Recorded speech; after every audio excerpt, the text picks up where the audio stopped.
and I'm here with Mitch Aguiar again, and he has his phone in his hand, and I'm hearing videos playing in the background. Are you ready to do this or what?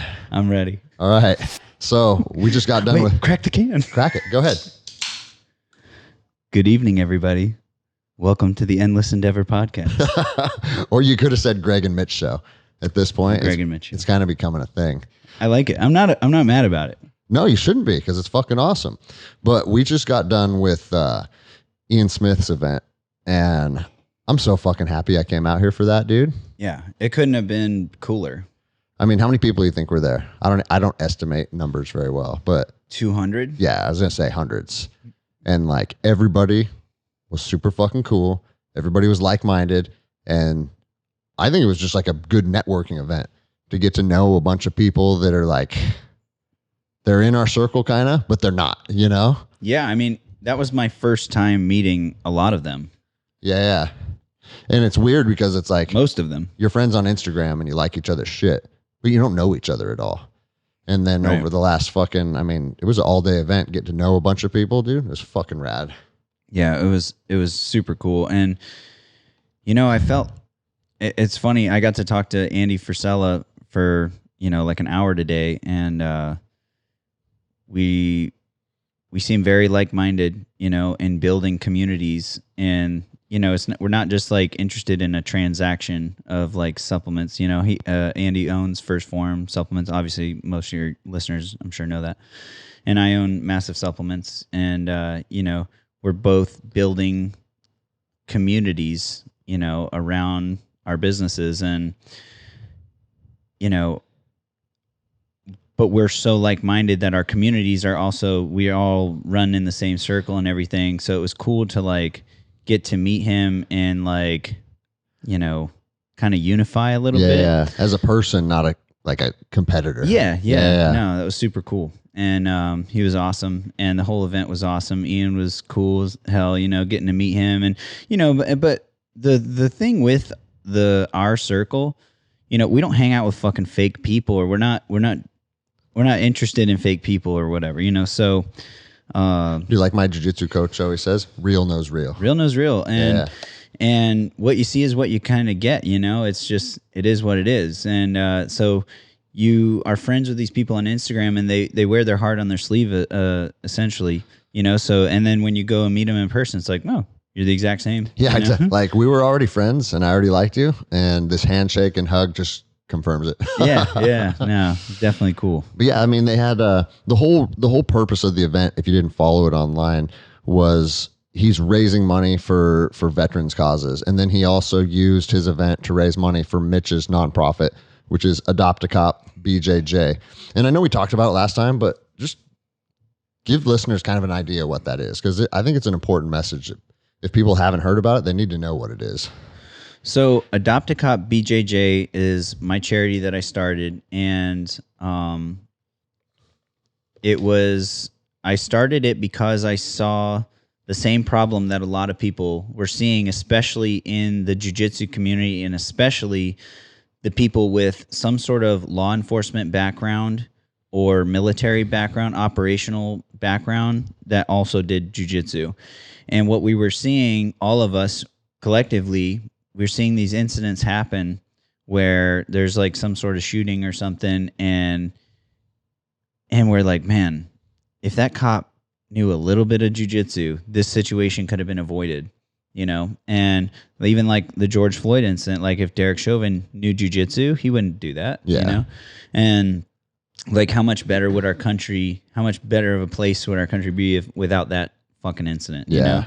And so I just saw like a problem, and, you know, thought of the solution would be to, you know, like, and I've been in the military, and, you know, I have a lot of friends who are police officers, and they say it's similar with the red tape and this and that, and it's a fucking nightmare to like get things approved and, you know, get funding for things sometimes. And, you know, everything that I've ever done when I was in the military that was simple was always done in the civilian side on my own dime, you know?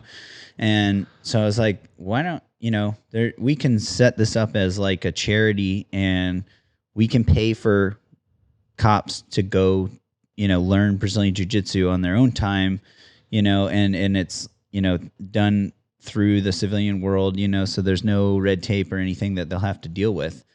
And we can make this happen right now, So I literally just kind of came up with it on the fly, like on Instagram Live, and was talking about it. And as I'm like having the idea, and then I was like, yeah, that's a thing. We're going to do that now. That's where dreams are made. Adopt a Cop is a thing now. That's fucking rad, dude. And, and my supplement company is doing well. And, I'm in a position of where I could make that happen and not really ask for anybody or, have to beg, borrow, or steal or nothing. I could just say, that, hey, this is a thing. Go do it. And I knew that it was like a good idea and a good concept, and I figured people would just get behind it. Eventually, once they saw, the event or the idea in action. And I think jiu-jitsu has reached a point now where it's like, maybe it's not mainstream, but everybody, pretty close. It's getting close, right? And everybody that's at least a police officer or a first responder, they fucking know what jiu-jitsu is. Mm-hmm. And they have enough people. Every department has a guy or two or three that are pretty good at jiu-jitsu. So like, cat's out of the bag. Jiu-jitsu works. Yeah. Get your ass in the gym and start fucking training. Mm-hmm. So the program, how the program worked, I wanted it to be an attendance-based sponsorship, for accountability purposes as well. Like, and I also made the charity because I'm sick of seeing shitty charities, and I wanted. So you're not going to have a new Lamborghini from Adopt a Cop? Well, that's the thing. It's like, man, if I buy a Lamborghini, don't forget I own a supplement company. I'm not stealing money from donations. Like, trust me, I am Adopt a Cop's biggest donor. But anyway, and I only say that because I'm thinking about getting a Lamborghini. Yeah. No, and but yeah, so the dude, what are you gonna do with your old truck if you get a Lamborghini? Oh, you think I'm gonna keep it for when you come to town? Okay, you can have something to drive. I got picked up in your 1983, or what is it? 2004? It's 2006. 2006. All right, it's Old Faithful, bro. Dude, I dig your truck, man. Yeah, I've had it since 2012. It's got 161,000 miles on it. Oil's fresh. Yeah, The heat works on 3 out of the 5 settings. So what more do you want? What else works? The AC. Yeah. As I found out today. 3 out of 5 settings. But yeah, no. So it's an attendance-based sponsorship, and I wanted that because if people are going to give their hard-earned money, and donate to support police officers learning jiu-jitsu, then they need to at least show up and train a minimum of 1 time per week. And I don't think that that's too much to ask. I think if it was like you have to go 4 days a week or 5 days a week, that'd be too much. Well, and people also have to fall in love and buy off on jiu-jitsu before they think training 3-4 days a week is reasonable. Yeah. So yeah, you're not going to get people out of the gates to sign up and be like, oh yeah, let's go do this brand new thing that I know nothing about. But once a week, 1 hour a week, you know what I mean? 4 weeks a month. Mm-hmm. That's not too much to ask if regular citizens are going to pay for you to go learn this. Yeah. That's like a privilege, you know what I mean? And I'll tell you what though, it's always a pet peeve of mine, and all you cops out there listening know exactly what I'm talking about, when it's like, oh, I can't afford jiu-jitsu, as they pull up in their 2019 fucking F350 with a fucking must be nice 24-inch raise and fucking 39-inch super swampers. It's like, okay, yeah, because that's really necessary. Yeah, rather than investing in your actual like protection and you know what I mean, in your health. I called it a raise, not a lift, and I'm gonna blame the Guinness and the marijuana that we just smoked for that. Actually, it's been a couple hours. Allegedly. Yeah, and I'm actually sad that marijuana is illegal here because I want to walk across the street to a pot shop. Is it? And yeah, I looked into it and buy a, because we're actually staying in Philadelphia. We're across the river from where Ian's at.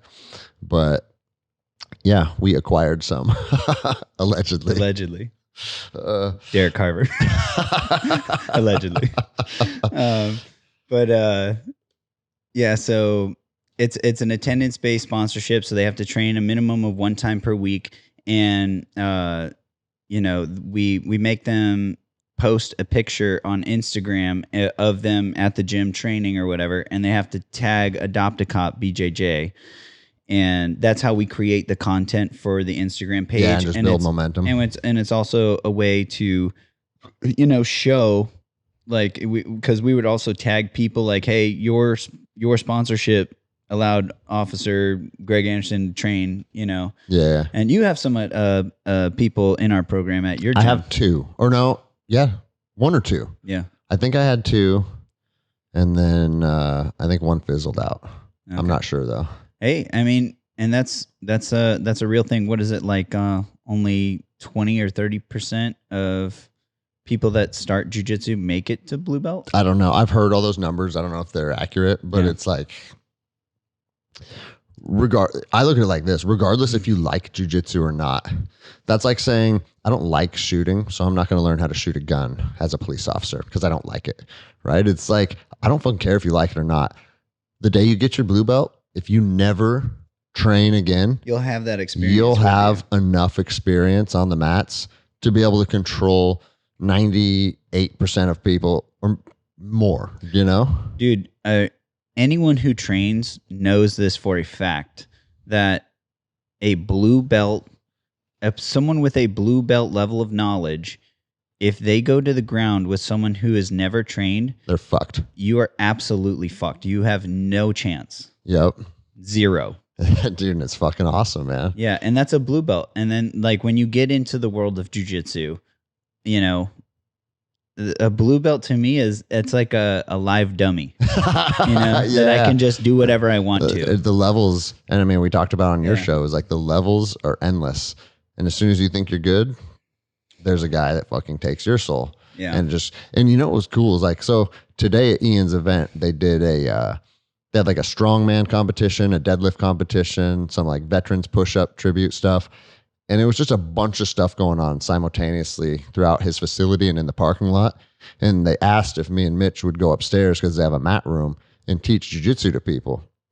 And we were talking like, well, fuck, what are we going to teach? And I go, well, fuck, it really depends on who shows up. If you got a bunch of purple belts up there, they're going to want to learn some sick shit. Mm-hmm. But if you get a bunch of people that have literally never been on the mats before, you're going to have to start from day one. And that's what it ended up being. Most of the guys up there had never trained before. And we used today as an introduction to jiu-jitsu. Showed them a couple things, let them get a couple rolls in. And that was cool because I always like showing guys that aha moment, And there was he was 22 years old and he said he wrestled for 17 years.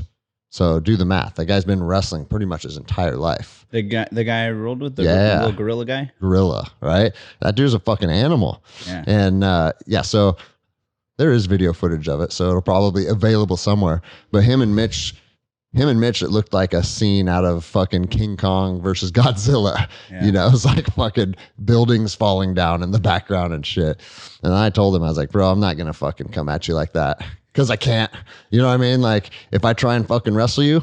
He wanted that. Yeah, no. I'm not saying. He wanted it, yeah. And that was, and you're a good guy to meet that energy. 100%. And still defeat him, right? And I told him, I said, I'm going to beat you, but I'm going to beat you very differently. I said, it's not even going to feel like Mitch's jiu-jitsu. The jiu-jitsu you're about to feel is not going to even feel like the same thing. And so I just got underneath him and used finesse and butterfly and would work to his back and strangle him. And like, he had that moment like, fuck. Yeah. I have to know this. And it's cool to like feel those two different styles. Of course. Too. Yeah. Because mine was like pressure, bully, fucking, Yeah. Have you ever heard that phrase like brawl a boxer and box a brawler? Mm-hmm. Like take people and they're out of their comfort zone, out of their strengths. Yeah. And there are guys that all fucking bully, but it's very apparent. I'm not going to fucking bully that dude. Yeah. So like, yeah, he was a very fine-tuned athlete. And half the fucking, or not half, 85% of the people there today were fucking studs. Were fucking studs. Yeah. In the 15%, were guys like me. You know what I'm saying? Like normal fucking athletic dudes. Oh, me but too. There was a lot of fucking, me there's too, a lot man. of wild animals in there. I'm bro. like, I'm glad I know how to fight. Yeah. You got a bunch of fucking monsters walking around there. Dude, I always talk. It was cool though. That's what I super was just cool. gonna say. That's what I always like to talk about, like about my gym. The thing I'm most proud of about my gym is not the level of jiu-jitsu. While I do think it's fucking good, the thing I'm most proud of is the vibe, the energy, the camaraderie, and how well everybody gets along. And that's a direct result of leadership. You set the tone at the top, and people kind of assimilate to the tone that you set. And they want to, because it's fun, right? If you're creating something that's fun and enjoyable, people want to assimilate to that.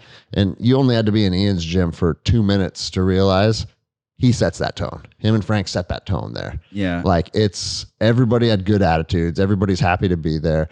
But at the same time, everybody was fucking savages too. Mm. That's the coolest fucking group of people. I always say it's like kind and tough. Those are the two tiers that I want you to fucking Violent hippies. Yeah, exactly. Violent hippies, right? And no, it was cool, man. Everybody there that we met was like excited to meet us. You know, a lot of people wanting to take fucking pictures and stuff. Kind of bizarre too, though. You've been famous for a long time, so I'm still trying to figure out, like, dude, why the fuck do you want a picture with me? I'm just some dorky cop. Man, yeah, but fuck, what was I gonna say? I don't know. I probably cut you off. Damn it! No, oh man, we were talking about the gym being cool. Oh, and so I remember what I was gonna say. So I get asked all the time, and I'm sure you do too. Hey, I'm in this area. You know, what gym should I train at or whatever? And I tell people all the time the same thing. I say there's probably multiple gyms in your area, and you know, and a lot of time they say like, oh, which gym is better, this one or this one? And I'm like, just go to every gym in your area. Yep. Do their week trial or whatever they offer. Do whatever trial they offer, and you'll fucking know. You know, you'll feel that vibe of, you know, this gym feels right. You know, and if the people there are cool and people are trying to help you. Yeah. And it's like, because most people, especially higher level belts and stuff, when you get someone who it's their first day of jiu-jitsu, you're excited to teach them and show them, and like, because you're passionate about this sport and you hope that they get that aha moment and you hope that they, you know, want to get more involved in it. Mm-hmm. And it's like, you're not going to have dudes that just come in a fresh fish and just fuck you up. Like, and if you do, that's the wrong gym. That's right, dude. That's the wrong gym, and that gym won't last, you know? And, you might have some blue belts that will smile to your face, and inside they're just like, I cannot fucking wait to try this arm bar that I learned. You know what I mean? There's finally a new guy. Yeah, because they just went through the gauntlet of being a white belt. Yeah. And I'm telling you, as a white belt with no experience, you are, like I said earlier, going against a blue belt, you have zero chance. And you're going to get beaten so many times, but you need to just leave your ego at the door in that sense. Like, understand that you're going to lose, but you need to like learn from it and just take those opportunities to learn. Tap fast, train tomorrow. Don't let your ego get you hurt. You know, it's good to have ego in a sense, like you want to be competitive and win and this and that, but don't let it get you hurt. And you know what I mean? Like, and understand that you're gonna fucking lose. And when I was coming up as a white belt, I lost my first 100 matches in a row. Yeah. You know, and it didn't like, I wasn't like, fuck, and like, or like felt like, God, I'm a pussy. Duh. None of that shit. I was just like, fuck, I need to learn, you know, I need to not do that next time. And I was like, couldn't wait to roll again. The deficiency was already shown. As soon as you try jiu-jitsu and a fucking dude that works at Microsoft strangles you, it's like, oh, fuck, dude. Like, the deficiency is already shown. So I can't be mad about it anymore. I have to address it. I have to fucking fix it. And that's the other cool thing about a jiu-jitsu academy is on the mat, like everybody's wearing a gi and whatever belt they are. You don't know what the fuck their background is, and it doesn't matter. You know, it doesn't matter what religion they are. It doesn't matter what fucking politics they, you know, do. It doesn't matter what they subscribe to, nothing. And all that shit goes out the window. You're just on the mat. Everybody's doing jiu-jitsu. It's a really cool environment. And it's all walks of life. Guys from Microsoft, fucking former Navy SEALs, former cops, like doctors, lawyers, like fucking grocery store worker, fucking literally all different types of walks of life. And everybody's on there doing jiu-jitsu. Yep. And then the pecking order is established based on your jiu-jitsu. Yeah. Everyone knows who the savages are, and everyone knows who kind of sucks. Yeah. Or you got the guys that have been training for 3 years and they still can't seem to do an arm bar. Dude, it just is what it is, right? Yeah. You got and everything in between. But it's cool because, I mean, it's like Rogan says, you can't be full of shit on the mats. Everybody knows who you are on the mats. You can't hide. And like, bro, I had a black belt. And hey, if you listen to this podcast, this is the truth. So he signed up last week. He came and he goes, dude, I love your fucking academy. It's rad. And then he rolled and dude, some of my blue belts are motherfuckers, dude, to the point where it's like, they're some of the hardest rolls in the gym. They're good athletes. They got the aggression and like, fuck, man. And some of my blue belts tuned him up. And then I got an email like 24 hours later said, hey, I'd actually like to cancel my membership. Hey. You know? And it's like, There's levels. yeah, there's levels to this. But I consider that hiding. Like, dude, don't hide on the mats because if you hide from people that are better than you and you put your focus on fucking people that you can beat, guess what that's going to do for you? Fucking nothing. Mm-hmm. You know? I mean, it is good to hone your offense by smashing dudes. That's true. But that's just one piece of the puzzle. If you're not having those hard rolls where people are challenging you, you're fucking yourself. Yeah, and if you're not training to your weaknesses, they're never going to get better. Yeah. You know? And bro, like fucking the Danaher Death Squad talks about that a lot. I mean, I think they said more. I love the way they do training, man. More often than not, they start in compromised positions in their rolls, right? Their practice structure is they basically go over like a move, they go over like the philosophy of it, like where and why you would use it, and then they do like live sparring as they call it, but it's positional. So you start like with someone on your back and then you just go from there, and it's like you'll spend a couple minutes doing that, then you'll switch, you know, that now your partner's on your back and you'll go from there like that. And then they do other positions like, all right, now from the armbar defense, you know, and so you're not wasting time with the, you know, wrestling around trying to get position, this and that. You're just, they're honing in those like moments of, you know, adversity. And that's why they're the best guys in the world right now. Yeah. But the truth is, I also wrestling around trying to get position. That's one of the funnest aspects of it. Yeah. And I'm really good at that. That's like one of the things that I capitalize on is creating those scrambles, and during those transitions, I'm hunting a submission in the process of it while you're trying to like, you know, just trying to fucking hold on to, you know what I mean? Yeah. And so, I mean, I bet all of my listeners probably listen to your podcast, Violent Hippie, episode number 1.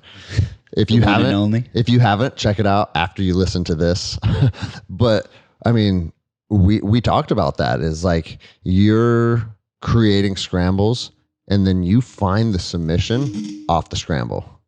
And it's fucking rad because a lot of people adopt the theory position before submission. Mm-hmm. And that's what fucking kept throwing me off with you, is because it's like you're literally just closing in to like a side control position, but before you're concerned about like getting fucking connection with your knees and getting a good cross face and solidifying the position, you're trying to rip the arm off. And it's like, oh, this is different than how most play jiu-jitsu. And the weird thing about when you say that is like, if people don't train, they don't understand. It's like, once you get to purple, brown, black belt, there's almost a style of jiu-jitsu that people, it's kind of unanimous, right?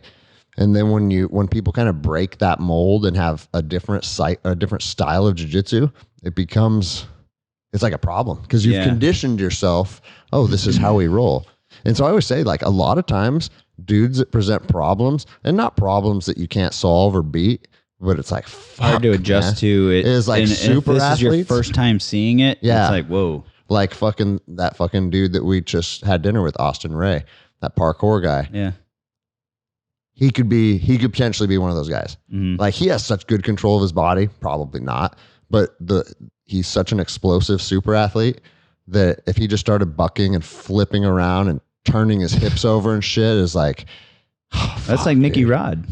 You know, Nicky Rod, big super athlete, you know, and is like real explosive, doing flips and this and that. And it's just his style, you know, is like that. And it's so hard to contain, you know, that explosiveness. And he's fucking 6'3", 240 pounds, you know, and he's doing flips. And you're just like, didn't he beat Cyborg? Yeah. I mean, think about that. Because how old is he? 22 or something? He's young, right? Something like that, yeah. And he's been doing jiu-jitsu for a couple years and beats fucking like literally with like athleticism. One of the biggest legends in the sport. Yeah. But that's exactly it. That's just fucking monster that you can't contain, you know? Yeah. And I said today, you know, like, and I thought that was such a good crowd to say it too, you know, because I've always heard, don't use your strength. Don't use your strength. Don't use your strength. And I'm like, fuck that. Use your strength. I'm fucking using my strength when I want to and when I need to or whatever. And that doesn't mean that I don't want to learn technique and whatever. But if I learn the technique and I fucking have strength behind it, you know, that's even better. Well, and it's like you're never, ever going to fucking hear someone say, if you're flexible, don't use your flexibility. Yeah. You know, and I mean, I don't know if have we talked about that before? Because I have that talk with my students all the time. Mm-hmm. And it's like, hey, if your best attribute is your gas tank, push the pace. Mm-hmm. Right? If your best attribute is your fucking grip strength, get good grips and then make it a fucking problem and make them deal with it. Like, you're not going to take somebody and change their physical attributes. Like, a lot of people are kind of like, I mean, some will change as they become in shape and they fucking lose weight or whatever. But more often than not, most people come to the gym with the tools that they have, and then you hone that. So exactly right, dude. If you're fast, be fast. If you're strong, be strong. That doesn't mean rely on it. It means hone that, you know? And then also, like, another good reason to think about it like that is because, like, Leo Vieira, who's the Checkmat founder, he always says, like, when I was competing, when I would fucking slap and bump, the first thing that I would try and figure out in the match, am I stronger or faster than this guy? And he goes, and you kind of get a feel for someone pretty quick. You lock horns a couple times and like maybe they snap you down and it fucking almost knocks you out. But you get a feel for... Set the tone. Yeah. And so Leo says, he's like, I try and figure out if they're stronger or faster. And then I play the game to counter that, you know? And then he's like, but if they're stronger and faster, that's just what you call a bad day. Yeah. You know? But... Yeah. So we were talking about Adopt a Cop and the program, and then we've gone off on these jiu-jitsu tangents. But bro, I'm going to tell you this. People love jiu-jitsu tangents. It's one of the...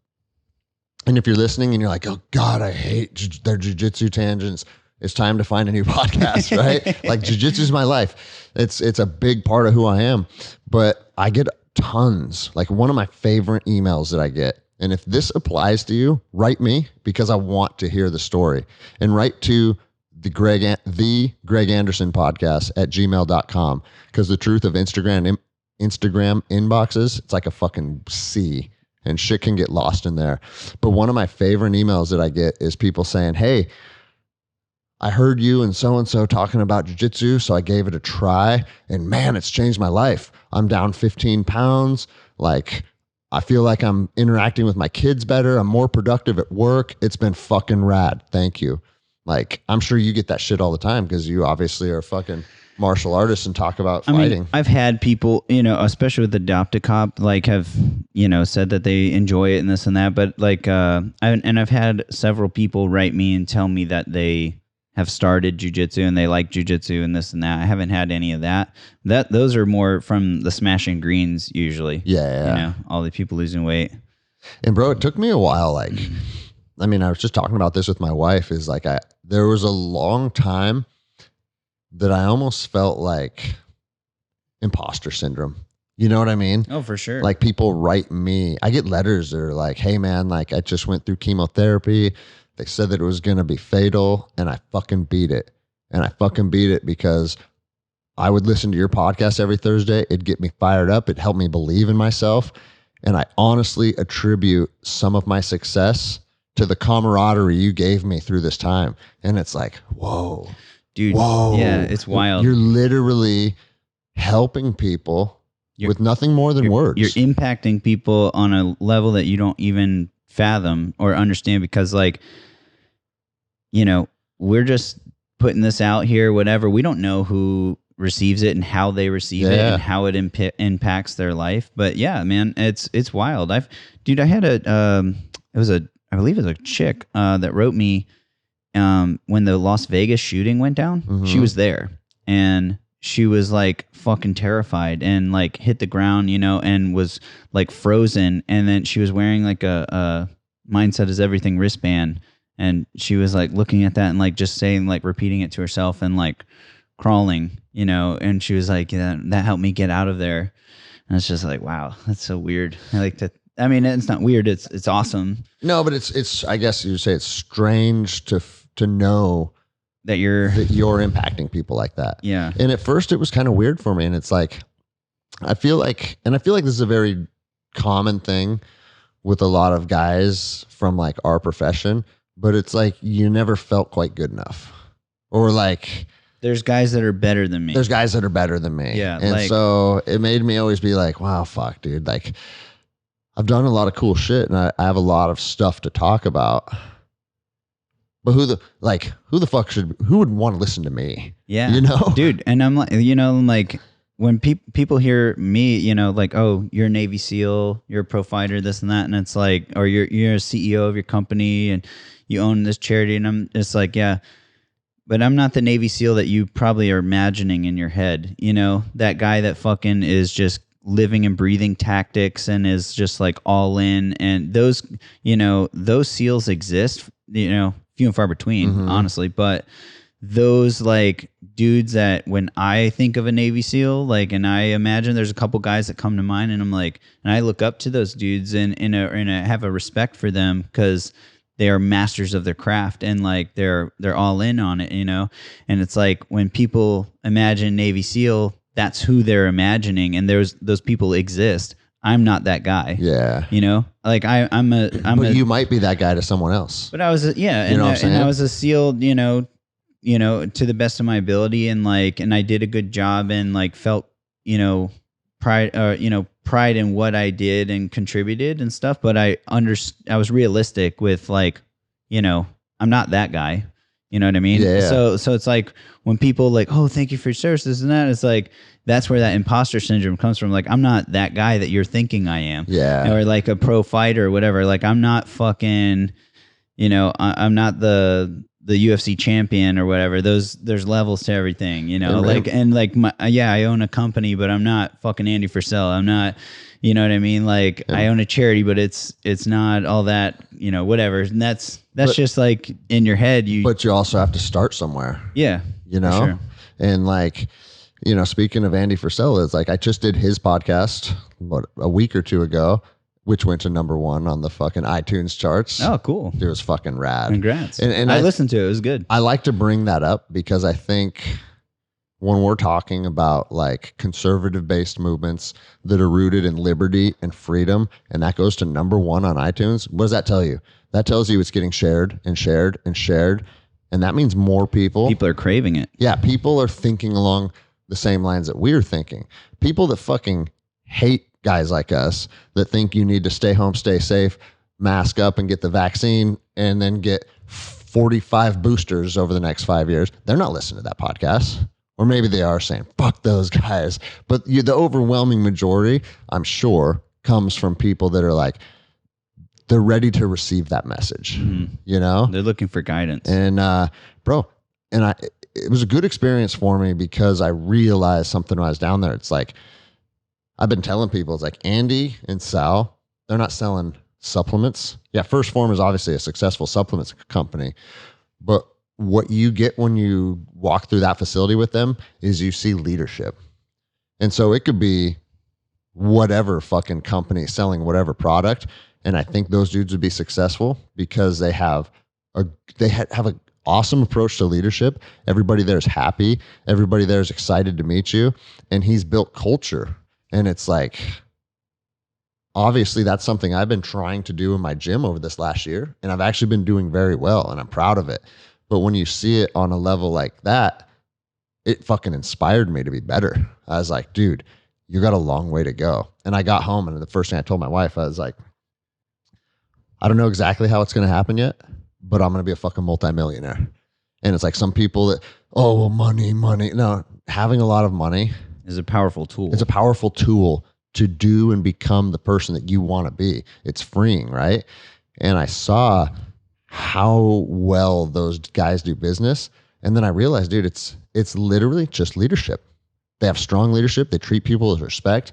And it's like, and it's actually cool to see because they've been in the business longer than you, and then going and hanging out with you and touring your facility. It's an interesting like comparison because you're fucking treat your employees like friends.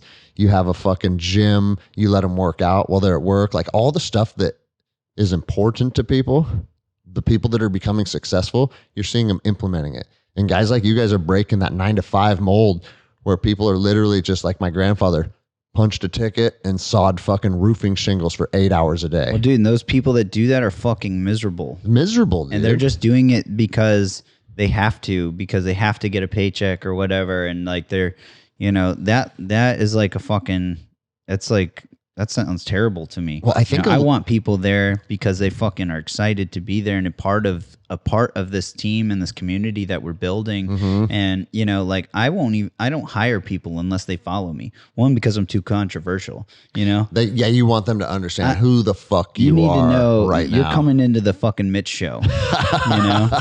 And you need to understand what that's about. And like I get anxiety. Like I've had a couple times where I'll come into MASF headquarters or something, and there'll be someone sitting in the lobby, and I'm like, who the fuck is that? And Cassie or someone or Jess or whatever's like, oh, they're an interview, and I'm like, do they follow me on Instagram? Because like if they don't, get them the fuck out of here. And it's just literally that way, because bro, I would it's imagine a different kind of party at MASF. I wish. Please do this for me. Your next interview, just videotape it and then text it to me. Because I would be interested to see how you conduct yourself. Because like contrary to like the smashing frog and the fucking like the hard image that you are, and the hard image is all real. You're a tough motherfucker. You were a SEAL. But you're also super fucking kind. But the other side of it is you're no bullshit. Yeah. At all. None. So I could imagine people getting really uncomfortable over things as like, oh, what? You don't want to fucking answer this question? Like, get the fuck out of here. Yeah, that's what I was saying about these fucking politicians. Like, I watched this goddamn interview with Mayor Bill de Blasio on Sean Hannity's show. And I was like, oh, this is gonna be interesting, to see, because Sean Hannity's like fucking super conservative, whatever. He's gonna ask, and he's gonna ask him the hard questions. He doesn't like him, It's like, so he's gonna fucking put him under fire, whatever, and ask him these questions. And it was it was like I just wanted to gouge my fucking eyes out watching this, because it's like you just ask them a simple question, do you like coconut LaCroix? Well, yes or no? Here's the thing. No. Just say yes or no. Here's the thing. Da, da, da, da. And it's just anything but a fucking answer. And bro, and like, what did they think they're going to gain doing that? Because here's the reality of, I don't care if you're a politician or you own a jiu-jitsu academy or you own MASF supplements. Like, if you try and appease everybody, you will appease nobody. Yeah. If you try and appease, if you direct your energy towards the people that are going to be like-minded, and you try and appease, I don't even know if that's the right word, but you know what I'm saying, appease the right people, you're going to build very strong relationships. And then the other people that don't like who you are in your core and your values, fuck them, dude. Dude, Andy and I talked about this the other day. We were just texting and chatting about this, because we both kind of just drew a line in the sand, with our customer base or with just whatever. Like, we don't give a fuck. Yeah. I don't give a fuck if I lost every single liberal customer I ever had. Fuck you. Get the fuck out of here. I don't want your money. I don't need your money. Yeah. Like, get the fuck out of here. And my people that align with my beliefs, and because, my beliefs, I believe, obviously are true, and they come from a place of freedom and truth. And, it's like, to me, it's clear what is right and what is wrong. and Andy's the same way, you're the same way. Like, we all know what's right and wrong. And, you know, to me, money's not everything, and I don't give a fuck. Like, I'm going to say what I'm going to say, and, you know, this is my company, so I can fucking run it however I want. You know what I mean? And I didn't care if I lost fucking all those potential customers or dollar bills or whatever. And Andy was the same way, you know. And look, you guys are doing awesome. And our customer base is even stronger and more loyal and supporting. Bro, I think there's something to it, because I've seen it with my own life over the last 18 months. Is like, if you just stay true to who you are and what you believe, and you put it out there in the universe, and you stand behind the things that you say, I think the fucking universe rewards that. There's some kind of energy thing, or there's something. I feel like there's more than meets the eye, because like my life has changed dramatically. And it's like, oh yeah, you got to go fund me for the better. Yeah, way better, way better, way beyond money. Yeah, that's what I'm saying. That's why I brought that up. Is because the GoFundMe was good. I was able to get that property, and I was able to invest in my gym a little bit, and I was able to do some things and some Tesla. Yeah, invest in some Tesla. Like, I was able to do some things, and I pissed a lot of it away on lawyers that never did anything. And so that's when I realized, like, I just got to drop this case, because it's not going anywhere, and I'm going to fucking lose this money, right? But my point is, it's like, it wasn't just money. It's like, I made friendships with literally, this just sound weird, like, if I could go through my Instagram 2 years ago and like pick a crew of people, like, I could probably be friends with this guy. I shouldn't be friends with this guy. And like, I'm friends with all those people now. And it's all over the country. And it's bizarre that it's like, because you told me, you're like, yeah, after the video, I fucking clicked on your Instagram and I saw that you followed me already. And it's like, it goes back to what we just said, like, real knows real, right? But when you have 300,000 followers and I have 300, I'm not going to connect with you. That's just not the world of social media, or it's hard to, I should say. Yeah, and you were just following me. You weren't like actively like using MASF supplements, like because I do have a lot of my OGs and a lot of my MASF motivators and supporters, like hardcore. You know, they use my supplements all the time. They're fucking constantly promoting my brand and, you know, the MASF message, essentially. They're encouraging others and all this stuff. So even though some of them have 200 followers or 300 followers, whatever, I notice it because, like, I keep seeing you, you know, or they're on the Mitch show all the time commenting, and I recognize all these Instagram handles, you know, and but you weren't like that. You were just, you know, following me and you know, whatever. Like, I like building relationships with people and making friendships, but I'm also never gonna be like, I mean, we literally just talked about it before we started recording. When people like try and become your friend on the internet, forcing it, it's weird as fuck, man. It's weird as fuck. And it's like, I'm happy to interact with people. And like I say, like, those people that write me those letters that are like, however it helped their life or whatever, I'll always respond back. And it's like a heartfelt message. I actually got in trouble by my wife because I was responding to a guy who wrote me about the cancer story, but I was doing speak to text. So she was hearing my response. And after I clicked send, she goes, "When's the last time you talked to me like that?" I said, "What are you talking about?" And she goes, "That was like one of the nicest, most heartfelt messages I've ever heard you fucking say to somebody. When do I get a message like that?" And I said, "See, now I'm in trouble for trying to connect to a fan, you know?" But what I was going to say is the people that like have appreciated what I offered to them, it's always good interactions. And it's a little bit of a back and forth. And then it's like, it goes cold for a while, and maybe something happens and they give me a little follow-up or something. Like, I like that. But then there's some people that are like, "Hey man, I really like the podcast," or whatever. And I'll be like, you know, "Cool. Thanks for the support." And then they'll write me something else. And I'll be like, "Yeah, thanks, man." Like, and I'm not trying to sound arrogant now, but there are people that will text me. I literally have threads that I haven't responded to that are, I'm not kidding, literally 150 messages. And it's like, bro, why are you writing another man 150 unanswered messages? Yeah. That's the least likely way for you and I to connect at all. This guy's cool as fuck. Bro, it's fucking weird. But then the other side, like, I got other guys that I'll fucking connect with over a message. I'll be like, "Hey man, I love the podcast." And I'll be like, "Yeah, bro, thanks for listening." And like, "Hey, if I'm ever in Seattle, I'll stop by." And then 3 months later, they stop by and we train and like, dude, and I got a friend named Victor in Seattle who's like homie status now. And he actually joked about, he made it weird on purpose, right? Because he came to my gym and he goes, bro, I know you don't know me, but I can tell you we're going to be friends. And I was like, Roger that. But it was like lighthearted and funny, you know? And so like, and now. Well, some people are socially awkward and, you know, and when they meet you in person, they're either nervous or they are just generally socially awkward, you know? And you think about like, I used to tell people that like all the time, like when, you know, you have 100,000 followers, you got 80,000 followers or something right now. Yeah. If you had 80,000 people in a room, how many of them do you think would be weird? Yeah. I mean, 80,000 people, that's a fucking football stadium.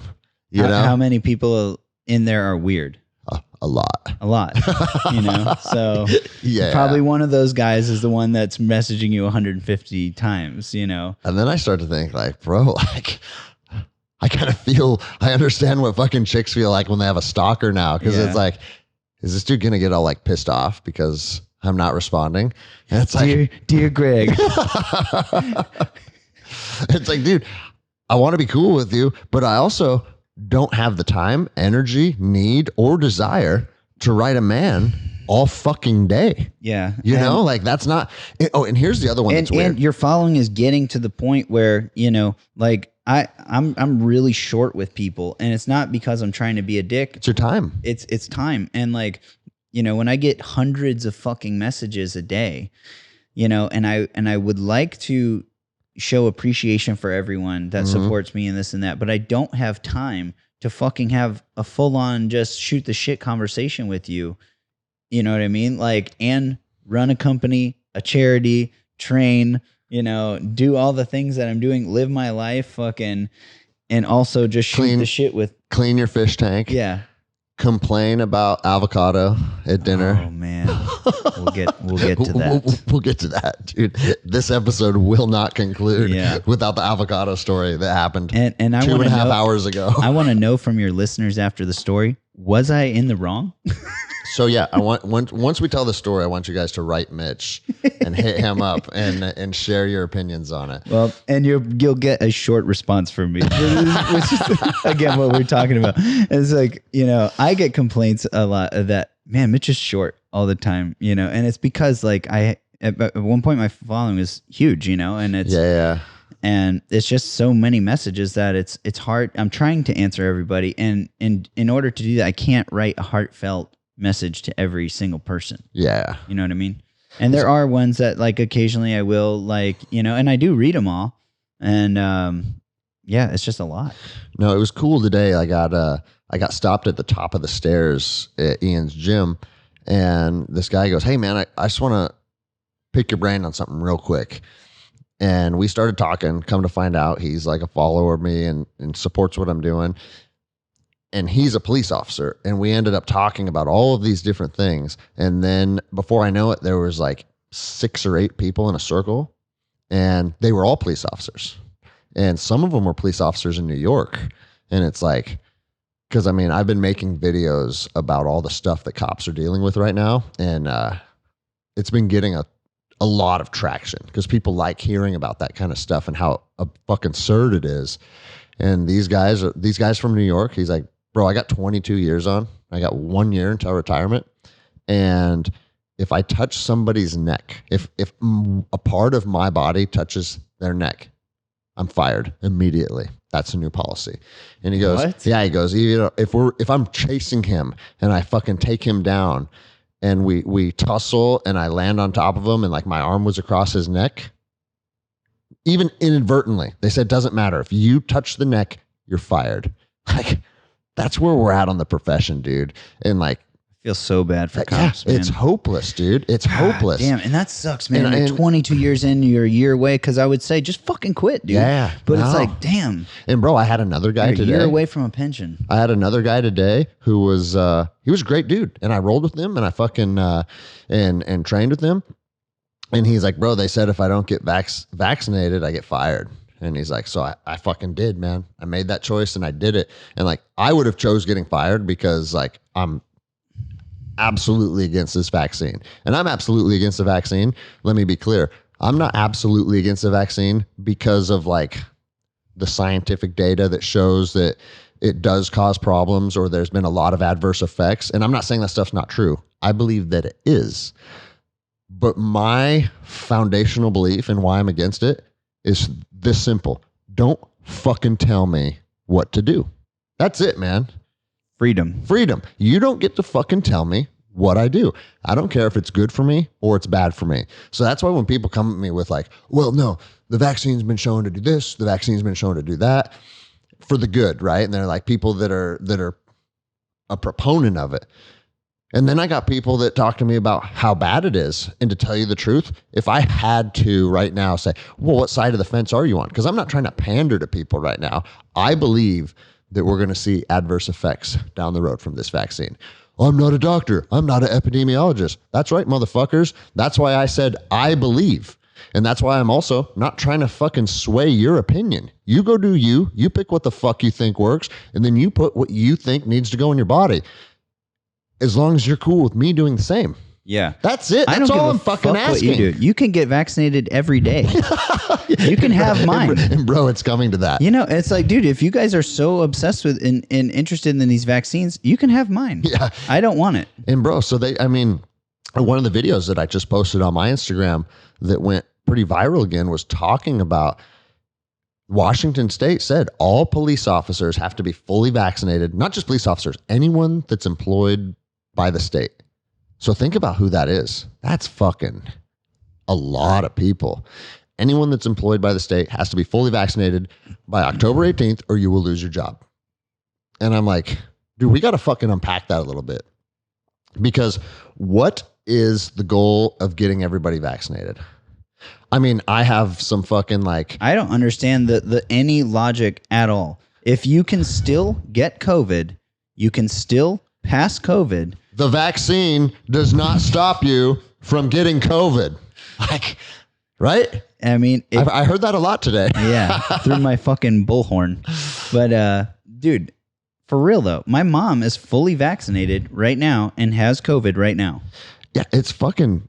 insanity, dude. And now they're saying to all of our fucking first responders, all of our firefighters, all of our police officers, if you don't get it, and the military, if you don't get it, you're fired. And so I have to say, if you're telling me that is not FDA approved, by the way. Yeah, exactly. Right. If you're telling me that, hey, you have to get this because it's necessary for your health. It's necessary because, I mean, first of all, why do you care about my health? I'm in charge of my health. But the government wants to say that they're worried about it. But if you don't do it, we'll literally let you starve to death. Dude, what if they told people you're not allowed to smoke cigarettes anymore? I know, right? What if they just said that? Like, or, you know, like, what? People would freaking lose their minds. They'd lose their fucking minds. And the truth is, like, I don't want the government telling me I can't smoke cigarettes. And we all know cigarettes are fucking bad for you and cigarettes kill you. There's not a single, positive thing from it. No, exactly.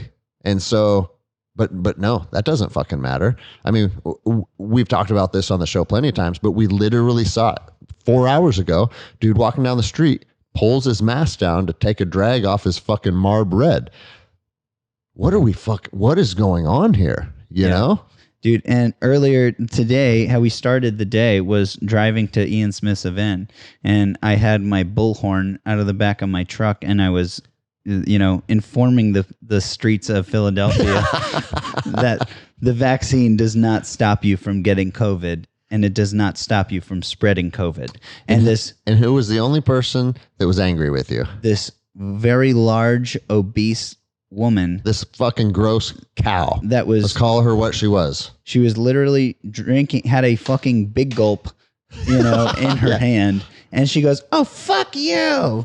Like, you clearly don't give a fuck about your health. Yeah, your own health. You're consciously eating yourself to death. Mm-hmm. Also, the number one cause of death in America is heart disease. Which is what I proceeded to tell her through the bullhorn. And what are the two main contributing factors to heart disease? Obesity and fucking smoking cigarettes. And not to mention that the majority of COVID deaths are people with comorbidities, and which include obesity and diabetes. Bro, it's like we're living in a fucking like wackyville. Dude, and now they're make this shit up. They're talking about fucking tried. Kids are dying of COVID now. Kids are, da da da da. Bro, that's because in 2018, 2019, there was like 460 kids died of the flu.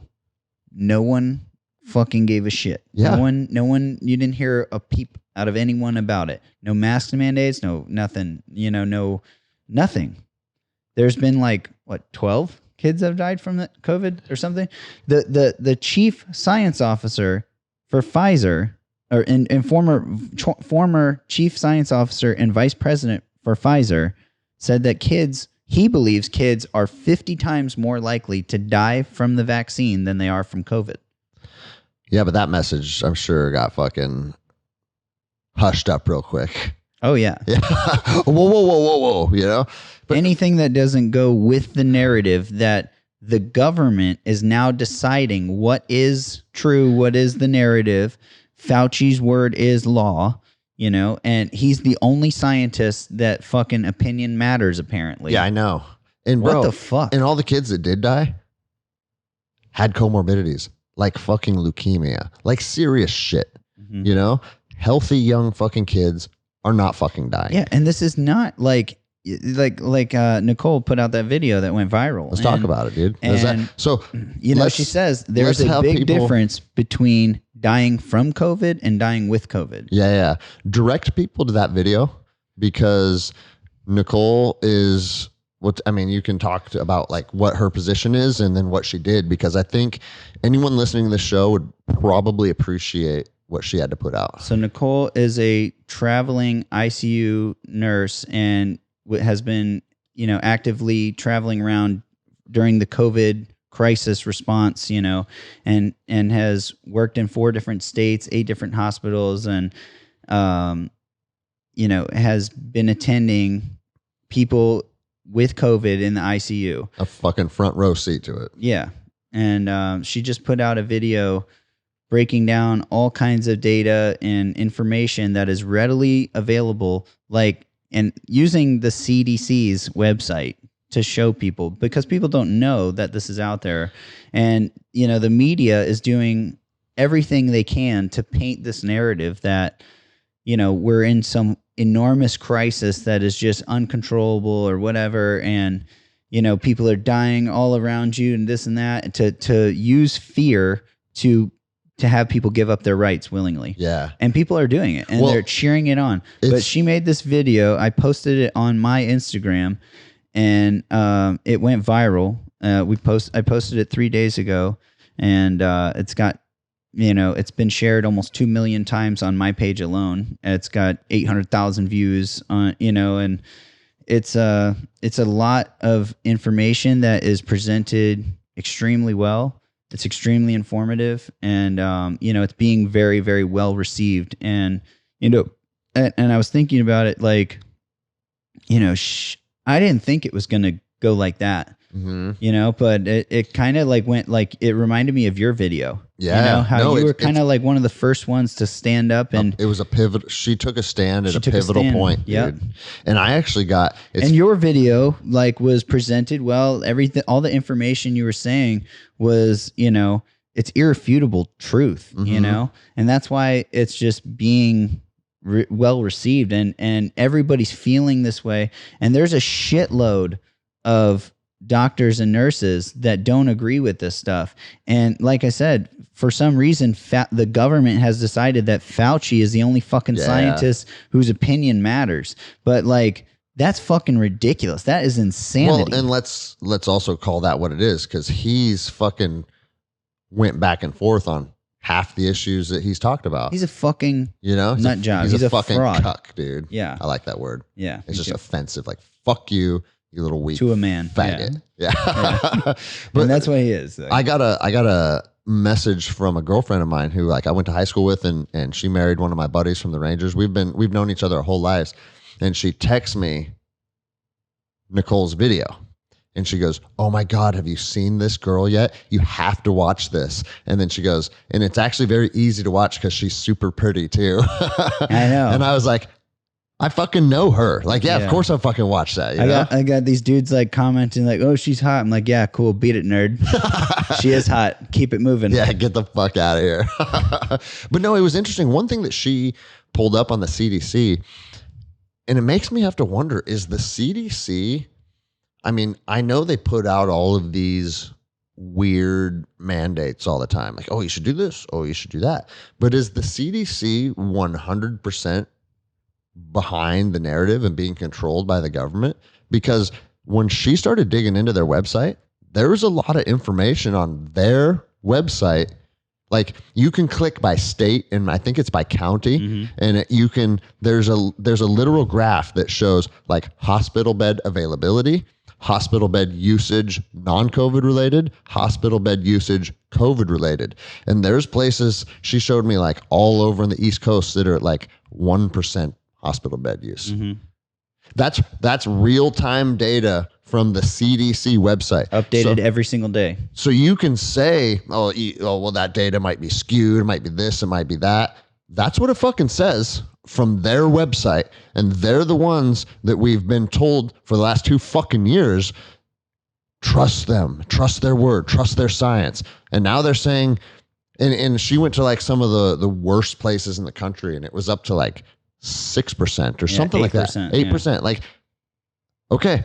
That's not overwhelming. That's not overwhelming. You know, now are we saying that there's not people in beds with COVID? No, motherfuckers. Like, me and Mitch have been completely reasonable about this from the fucking beginning. You lost a family member. Like, this is a fucking real thing, but it's not what they're fucking telling us it is. Right. And we see it for what it is now. And dude, you know, and I think the nurses and doctors and shit that are getting pissed off or whatever, saying they're fucking pussies, man. They're literally bitching about doing their fucking job. And, you know, I've heard Nicole talk about like this about other nurses that can fucking complain and this and that. And I 1,000,000% believe it, because it's like that in any field you go in. You know, it's like where there's just lazy fucking people and they don't want to do their job and they fucking bitch and complain when, you know, when they have to work hard or do their job. Well, and it's like, if you don't have anything to do, or, you know, it's like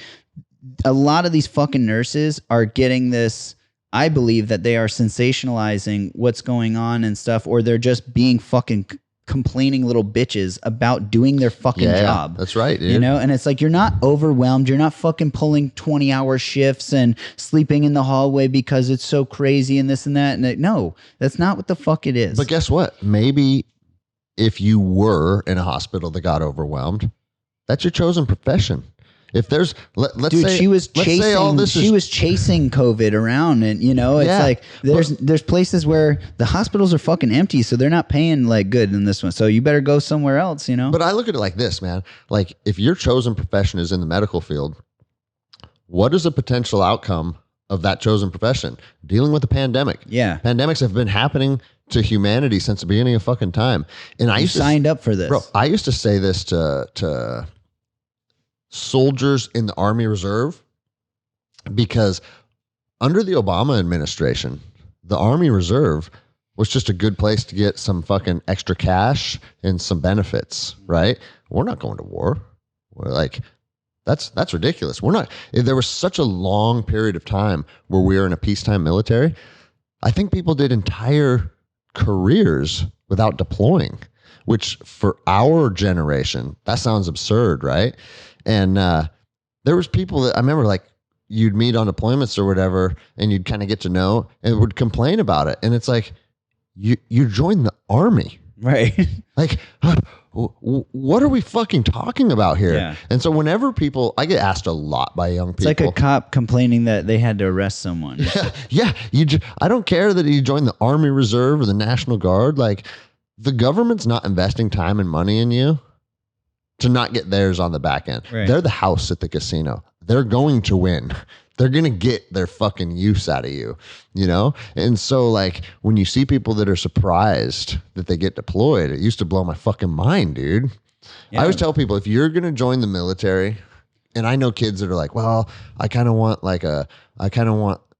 the GI Bill. And so I think I might just do something easy in the National Guard or whatever. I said, that's fine. You carve out whatever path you need to carve out, right? But just always go into it expecting to fucking deploy. You're going to they're going to use you. You're going to go wherever on planet Earth.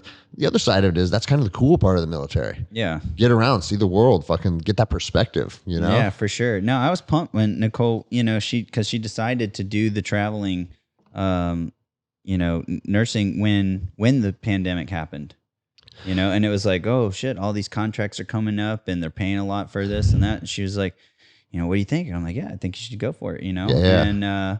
And it's definitely made her a better nurse. We've talked about it, and it's definitely given her a lot of experience, and a lot of perspective. And she's a shit hot nurse. Like she's worked at a level 1 trauma center, and she's worked in like shit hospitals where it's like she's the stud there. It's like in other places where she feels like the small man on the totem pole, you know what I mean? Just because the level of experience there. Yeah. But then when you go to like a smaller place and it's like they've never experienced anything like that or whatever. So it's just good for perspective. And, but yeah, I was really proud of her, and making that video was awesome and super informative. I watched it 3 times. I encourage other people to watch it. And if you and it's 49 minutes. 49 minutes. So it's sit down and prepare to take in a lot of information. And it's presented well. Yeah. It's fucking cool. And also go to, was it Mitch Aguiar 2? Mitch _Aguiar 2. Okay. And if you're wondering why he's on account 2, you could probably guess. Instagram got poopy pants because he said something that they didn't think was appropriate and fucking deleted him. Like, and I hate the fucking, like when people say it's a private company, they can do whatever they want. Fuck that, dude. They are way past that. You know why fuck that? Because I don't care. Like if you're a private company and you can do what you want, that's fine. But when you use your power to silence certain people and influence the world and push other people's messages, now you're purposely using the platform that you've created to fucking influence people in a specific way instead of letting human beings just communicate, take in all the information, and guess what? They can make an educated decision. So as soon as you start to fucking suppress stuff, that immediately means it's dirty. Immediately means it's dirty. Because if it wasn't, why are they afraid of people fucking seeing information that's contrary to what the narrative is? Why would that be? Yeah. Oh, for your safety, we would really hate for anyone to find out that there's been fucking 50,000 deaths from the vaccine or whatever the fuck it is. Like you can't find real information because they suppress it. And why would they do that? Because they want to fucking push their agenda. And it's fucking gross, dude. And so as soon as you suppress a certain group of people, but you let another group of people to just have fucking, bro, I sent you that thing that's like unvaxxed people should fucking die. What? And that's fine on Instagram. Some stupid cunt can write that she thinks unvaxxed people should die. And dude, I think she had like 250,000 followers. Yeah, that was a big account. I posted that to my story and I said, I wonder if this account will get deleted or there you shadow go. banned. Well, I was thinking the same thing when I read it. And so don't tell me it has anything to do with like hate speech or fucking threatening people. And you know what? I don't give a fuck if that's how she feels and that's what she wants to write. Say what the fuck you want. Give a shit. You're right, dude. I don't give a fuck. If you think I should die or whatever, you hate my guts, that's cool. I don't care. Yep. You're allowed to say that, and that you're allowed to have an opinion, but don't fucking censor mine. But like the other thing that sucks about it is like, shouldn't better speech, beat out shit speech? Or it's like if I'm presenting misinformation or whatever, and I'm telling you the world's flat or something, you know what I mean? It's like you should be able to just beat my argument with better information. Bro, the flat earthers are going to come for you now. They don't like it when you say shit like that. I'll jump off the edge. No, but you're right. Like if you have to censor stuff, then it's obvious that you're fucking trying to change the narrative. Or the other thing, it's offensive. It's offensive because you're suggesting that the American people are too stupid to think for themselves. Hey, you know what? This guy said something about the vaccine, but we just really don't want you to read it because it would be terrible if you believe something that is just factually untrue. Dude, what motherfucker? I read shit all the time that I fucking think that dude's a fucking whack job, and I scroll right by it, right? Right. I'll figure it out. Dude, it's the same thing with like liberals, and I fucking say all the time, dude, liberals are the most racist fucking group of people ever. They think so low of black people. You know, like black people can't, get an ID. Black people don't know how to read as well. They don't know math as well. That's why they just lowered the standards to graduate. In Oregon? Did you read about that? Yeah. Yeah. Reading and math standards. And they said because the African American community is like, we're going to lower the bar for them so they can get a degree too. Like, and it's like, that's the dirtiest fucking shit you could ever tell someone, dude. You literally think that black people aren't capable of that, and you think black people aren't capable of getting an ID. Every black person I know has an ID. Yeah, dude. And what the fuck can you do in this life without an ID?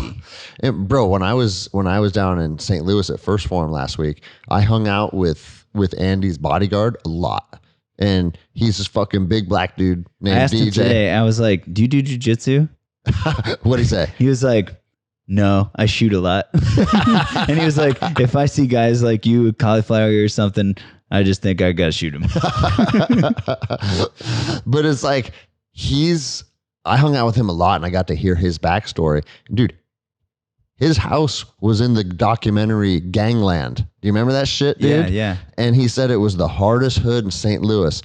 Single mom, 3 kids from 3 different dads. None of the kids ever met their dad one time.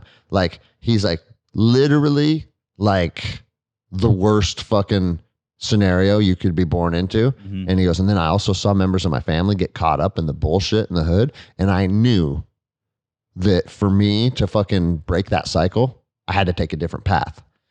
And he's like, okay, what's a path that's the opposite of fucking gangbanging and crime? He goes, I'm going to go become a police officer. And he did that, dude, as a young man. I think he was like 20.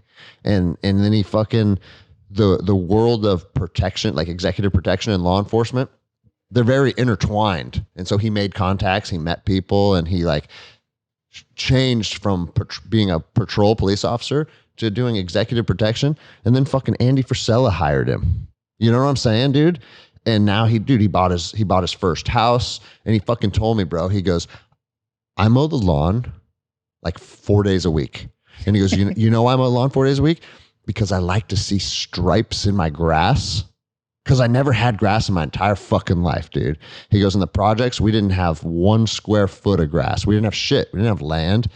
And he goes, I mow my fucking grass all the time because I want it to look good, because that fucking means something to me. Yeah, he's got pride. You know what I'm saying? Yeah, dude. He earned it, and he worked hard to do it. And like, no one fucking, you don't have that if someone just hands you something. No, man. You know? No. And it's like, dude, you can't just fucking lower the bar and like, oh, we'll just, fuck, are you kidding me? Well, bro, dude? and he told me that. He said that's like to the fucking black community, the most racist shit that they feel is like fucking real racism is how everybody's telling you, dude, you can't make it. You can't make it. You need help. You need help. You need help. You're stuck. Because he's like, fuck that, dude. He goes, I broke the cycle, and I'm doing very good for myself right now. I take offense when motherfuckers try and hold us down, acting like we can't fucking do what you can do. Because that's what it's saying. Yeah. That's saying 100%. You can't do what I can do. And you know what I'm saying? Man. And it's like, okay, so you're literally saying these people are inferior to these people, and no one has. But if Trump says anything, and it's always racist, it's always the white fucking liberals that probably have no black friends. You know what I mean? Like, or maybe like one black guy they know or something like that. Bro, I see pictures of you out to dinner all the time. Half the table's black dudes. Yeah, you know what I mean? Like real motherfuckers judge people by the content of their fucking character. Period. I don't give a shit what fucking color you are. I don't give a shit what religion you are. I don't give a fuck about any of that.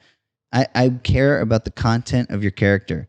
You know, dude, when I was in fucking Afghanistan, like one of my really close friends became close friends with the fucking interpreter, the level 3 interpreter we had, Rockman, which he, you know, he would come and bring chai, and we would fucking have chai and you know, just shoot the shit. He was a really great guy, and couldn't be a fucking nicer human being, you know, and had a wife and daughter, and you know, he'd show me pictures of his, you know, I'd learn about, you know, tell me stories about his life and stuff, and he would ask me about my life back home in America and ask me questions about America, and you know, and like I would show him pictures, he'd be like, oh wow, is this your compound?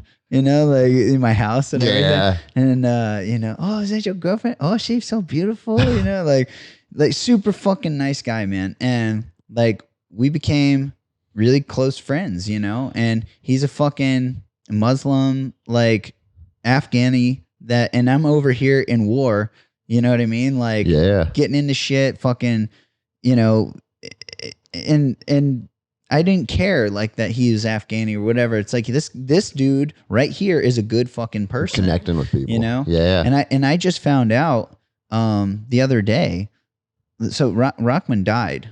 And with Crenshaw, right? Yeah. And I just found that out, That's crazy, that detail dude. out of it. Because Dan Crenshaw posted a thing the other day proposing a bill for something for interpreters, I believe, or some people that help to like help them bring them over here. Yeah. And bro, and for anyone that's not aware, and you could probably assume this, but all the locals that worked with us and helped facilitate the U.S. mission, if that gets found out, their whole family gets fucking beheaded. Yeah. You know? So it's like, yeah, let's help those fucking people out. And, you know, he's done more for like America or like fighting in a war, you know what I mean? Like on our behalf. More than most people would ever do, you know? And that guy, like I was in gunfights with him. He was a fucking warrior, and he was fearless, you know? He was a little guy too. But like, you know, definitely courageous, you know, like not afraid at all. But anyway, he was like gonna come live with me. Like, you know, I had talked about like, cause he was gonna come to America, and I was gonna let him stay with me. And, you know, I was like, yeah, you can stay in my compound. You know, it's a big compound, whatever. And, he fucking died 2 weeks before he was supposed to come to America. That's fucked, man. I was so fucking bummed, man. And, you know, this was years ago, and I just found out. Oh, so you knew that he died. I knew that he died. But you didn't know he was with Crenshaw. But I didn't know that he was a part of that Crenshaw. Okay. Like he set off the IED that took Crenshaw's eye. I see. And I didn't learn that until Dan Crenshaw was in his, you know, speech that he was giving about this thing he's proposing. He talked about Rockman. Oh, yeah. Specifically. And one of my EOD friends that was with me on the deployment, he sent me the post, and he's like, hey, he's talking about your boy. And I was like, oh, fuck. Like, and it's just like, it was really shitty, man. Like, just brought all that up again. But, yeah.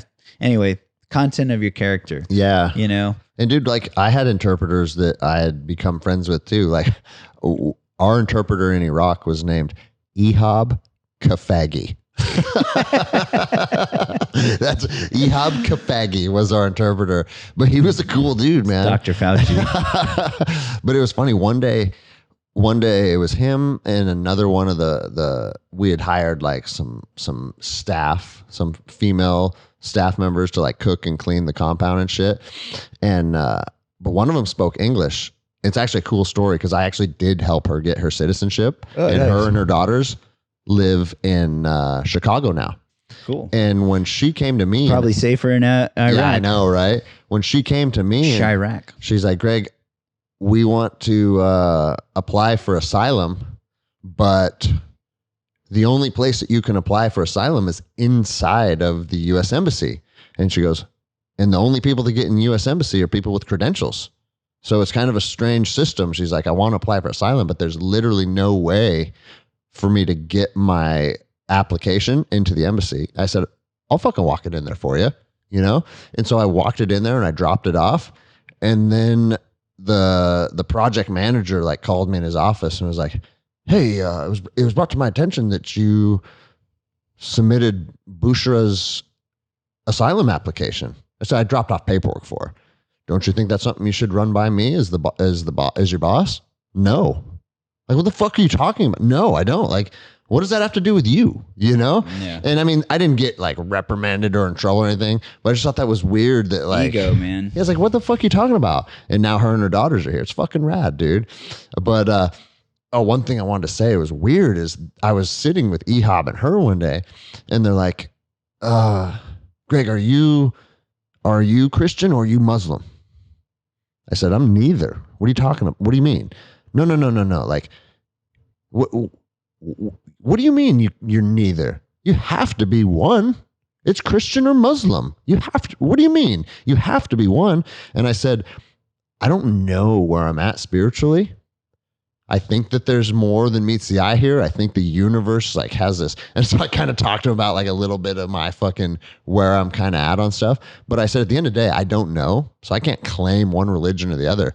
And bro, that blew their fucking minds because they're like, that doesn't make any sense to us.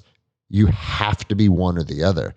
And it's like, yeah, fuck, bro. You know, talk about indoctrination, right? Like you gotta be this or that. Well, they don't even like a lot of the Afghans and stuff don't even know how to read. Mm-hmm. You know what I mean? Bro, I've told this story before. We flew in on 47s and to a super remote village.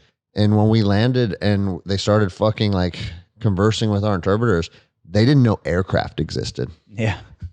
Like they'd never seen an aircraft. It'd be before. like an alien invasion. A fucking CH-47, the fucking TF-160 ones with the giant refueling boom and shit. Just Right. the big fucking brownout. And it was weird because, you know, you can see out of those fucking Starship windows, Troopers. right? Half the people are fucking running. And then the other half are like staring in fucking awe. Dude, what do you think would happen if UFOs came down? That's You it. know what I That's mean? it. In Exactly. America? You That's know? exactly what it'd be.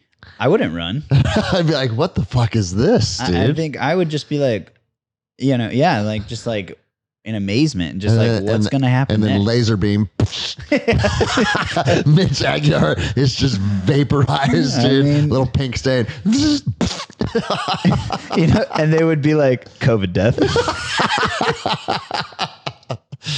or they'd fucking be like, we're gonna make this we're gonna take you as a slave, dude. Yeah. Make this wild animal fucking That would suck. Be an alien slave.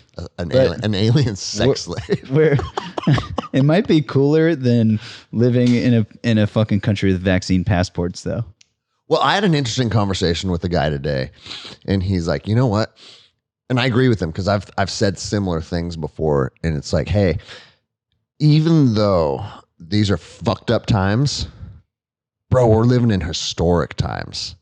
For sure. There's going to be history books written about the men that fucking, and the men and women, right? There's a lot of strong women standing up too that stood for right and changed the trajectory of this country with either our words like we're doing right now. And make no fucking mistake. Like, I know that I err on the side of like, fuck, dude, at some point we're going to have to literally physically take this country back. But the truth is, man, if you could run MASF and I could fucking teach jujitsu and build my fucking, like, I want to build like a leadership and accountability training camp on my property and like teach people about some survival stuff. Like, if we could take our lives in the direction that we could prosper and make money and have fun and meet cool people, I choose fucking option A. That's what I fucking want. Mm-hmm. But if it goes fucking south, well, we're ready for that too. You know what I mean? And it's like, am I praying for that? That was our life. Yeah. When we were overseas. It's not like, hey, we're on deployment. No, like this could be it today. Yeah. You know? And we were at peace with that. And that's the only way that you fucking operate over there with, you know, that's worth a shit. And it's the only way that you can. This is my life live. now. This is my life now. Mhm. It's not like this is temporary. And, you know, ideally it's temporary. Like, you know, hopefully I don't die and I can go home after this deployment. But this might be, you know, I might get into a full blown fucking, you know, blower and I'm pinned behind a fucking wall and this is it, you know? Yeah. Like, this is your fucking life now. And if a bullet smacks you in the fucking face, that's probably a wrap, you know? And that was a real fucking reality. Bro, I used to think about that when we were getting shot at. I used to think like, I hope I get shot right through the eye. If one's going to hit me, I want to drop to the ground and just have my fucking computer shut off. Like, I was like, I hope I don't get shot through the neck. You know, it's like, so you know that you're going to die and in blood's a few just squirting and you're holding your neck. Go, I was like, I don't want to experience that. So I hope someone, if my ticket needs to get punched today, I hope it's just a quick fucking boom. And it's like, you're thinking about that as a 22-year-old man or whatever. Dude, were IEDs real bad where you were? Yeah. I mean, in Ramadi, they were fucked. In Afghanistan, they weren't fucked. Because I was in Afghanistan 02, 03. And so, like, there was the occasional one. We had one that killed one of they were called our CTPT. The acronym for your fucking Afghan military changed every deployment. But they're called the Counter-Terrorist Pursuit Team. And it killed one of the local nationals. But we had one in a over 6-month deployment, you know, whereas like Iraq 05, it's literally every fucking day. Yeah. You know?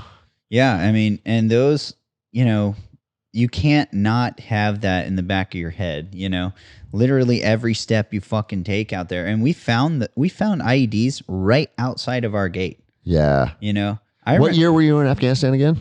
Like all of 2011. Okay, so yeah, dude, it was fucking on by then. Yeah, it was the bloodiest year of the war. Shit. And it was fucking IEDs everywhere. That was like definitely my biggest concern. And well, and that's because, I mean, we talked about it on the phone the other day. It's like fighting another man with a rifle. Like, hey, if he can get me, I fucking dare you. You know what I mean? Like that makes you, you're about to tip it. Oh, and you unplugged it. That's okay.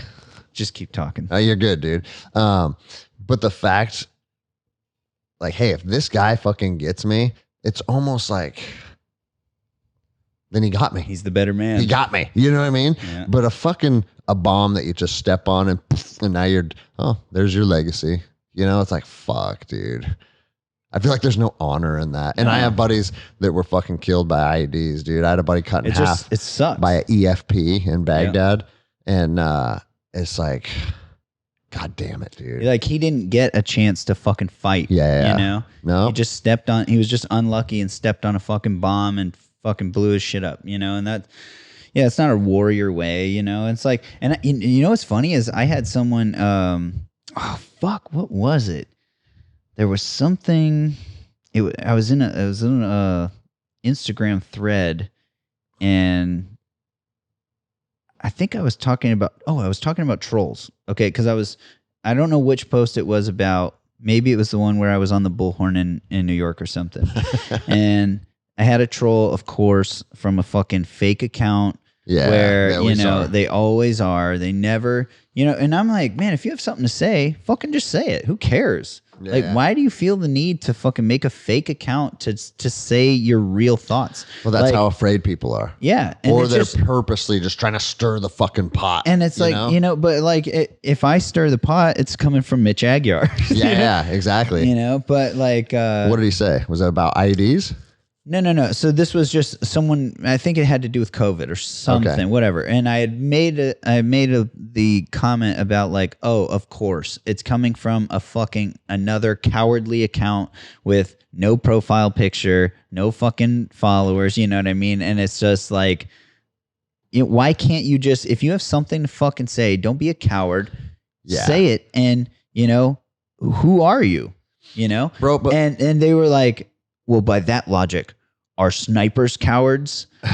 And I was like, in a way. Yeah.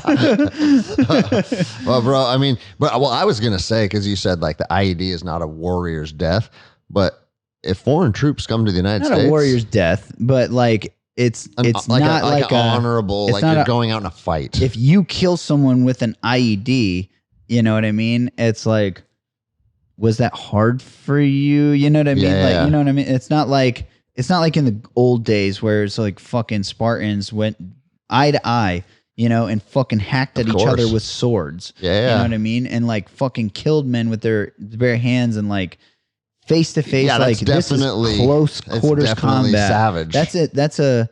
intimate fucking thing. You know what I mean? Yeah. And it's not, it's like the difference between like these people that fly drones, you know, and they're in Washington, D.C. and they fucking. Those people have PTSD now. Yeah. But bro, like I was saying, if a foreign army came here, I'd be eyeing the fuck out of them. So I mean, it's true. I'd also be sniping them, you know. And like, dude, I gotta fucking kill at 363 yards with an AR-10 because I hit it with a laser rangefinder right afterwards, just for bragging rights, and simply because that guy met the ROE. He had a fucking AK-47, and they said none are allowed in the cities. Period. And it's like there was no combat, there was no fight. There was no engagement. It's like, oh, that guy meets the ROE. Yeah, fuck yeah, he meets the ROE. Yeah. Oh, you fucking got him. Yeah, high five. And then that's it, bro. You know, and it's like, and especially with like that's war, though. Night vision, and fucking the infrared lasers and stuff. Yeah, I mean, dude. it's you don't even have to aim. But you dude, just put the dot on them, or you know, the laser on them, and that's a wrap. In regards to people sending weird shit on Instagram, you literally can't do anything good enough for these people. I posted a fucking little, like, I think it was a video of me taking Levi shooting, and he's a young man that I mentored and kind of like brought him under my wing since he was a little boy. Right. And I met him through my jiu-jitsu academy, and he is like family to me now. I fucking really brought him and his brother under my wing. And I posted something about mentorship and the value of it. And it's like, the young men in our society need mentorship. And if they're not in a family setting where they're receiving what they need from their own father or whatever the situation may be, as a coach, as a person in my community, build those men up, teach them how to be men. And someone commented, don't you have your own fucking kids to worry about? How do you have time for other people's kids too? And it's like, what motherfucker? Like, that's their takeaway. That's their takeaway from me investing in these young men. And bro, like, to this day, they fucking, and they're 17 and 18 now. So they're like on that transition to being adults. And now we're friends. It's like, I was your mentor. And obviously I'm 40 and they're 17, 18. They're still going to seek guidance from me and whatnot. But the relationship has changed. And it's fucking rad. Nope. Someone's got to fucking hate on it, you know? Yeah. Dude, misery enjoys company, Yeah, dude. Misery loves company. They don't like you, or they don't like themselves, and so they don't like you. All right, so Mitch just got a text. This is breaking news during the Endless Endeavor podcast, but you got to just tell them what you're reading, and we got to unpack this. So this is from the DHS.gov website, and it says nation-state adversaries have increased efforts to sow discord. For example, Russian, Chinese, and Iranian government-linked media outlets have repeatedly amplified conspiracy theories concerning the origins of COVID-19 and the effectiveness of the vaccines, in some cases amplifying calls for violence targeting persons of Asian descent. How we are responding. DHS will continue to identify and evaluate calls for violence, including online activity associated with the spread of disinformation, conspiracy theories, and false narratives by known or suspected threat actors, and provide updated information as necessary. DHS continues to encourage the public to maintain awareness of the evolving threat environment and report suspicious activity. DHS is coordinating with state and local law enforcement and public safety partners to maintain situational awareness of potential violence in their jurisdictions and maintain open lines of communication with federal partners. DHS is also advancing authoritative sources of information to debunk and, when possible, preempt false narratives and intentional disinformation, and providing educational materials to promote resilience to the risks associated with interacting with the spreading disinformation, conspiracy theories, and false narratives. More broadly, DHS remains committed to identifying and preventing terrorism and targeted violence while protecting the privacy, civil rights, and the civil liberties of all persons. So, bro, here are the fucking trigger words from that argument. Chinese intelligence, Russian intelligence, and then the end all be all terrorism, right? And so they hit those 3 points and then use that to say, we're going to have the right to stop the spread of disinformation. We're going to use local law enforcement. What the fuck? Let me ask you this. Tell me how local law enforcement needs to be involved with Russian and Chinese cyber attacks.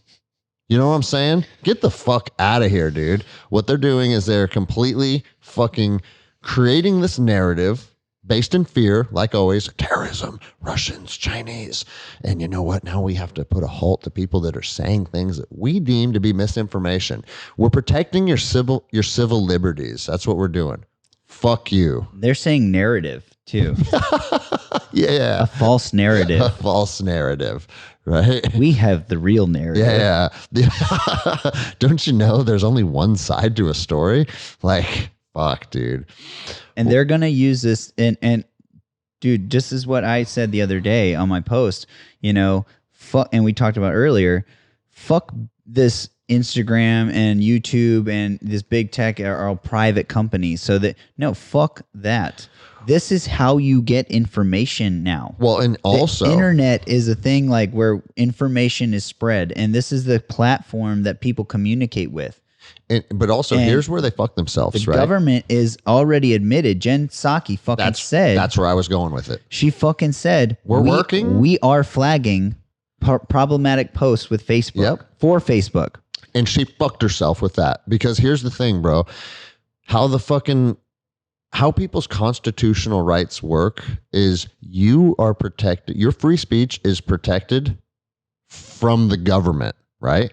People think that free speech is, I can say whatever I fucking want about anybody at any time. And it's like, well, yes, you can, but Mitch might also punch you in your fucking mouth, right? You are not guaranteed protection or guaranteed the right to talk shit to people or demean people, because that comes with consequences. But what you are guaranteed is the freedom to speak about whatever it is you want. About the government. About anything. Yeah. But yeah, about the government. But it's without backlash. For the government. Without backlash from the government. And there's literally, they say like, you can't yell fire in a theater. Right. You can't do something that's going to incite a fucking stampede. Right. There's little caveats, which makes sense. You know, why would you want, if you're doing that just to fuck a bunch of people's days and potentially hurt people, fuck you. You don't need to say that. I think all reasonable people agree with that. Yeah. You know, but for her to say, we're working with Facebook to flag problematic posts. This is what she just did. She took the private company argument. It's off the table now. Because if you are a government, they say like how it's worded, government actor. That doesn't mean you're employed by the government. That means you are acting on behalf of the government.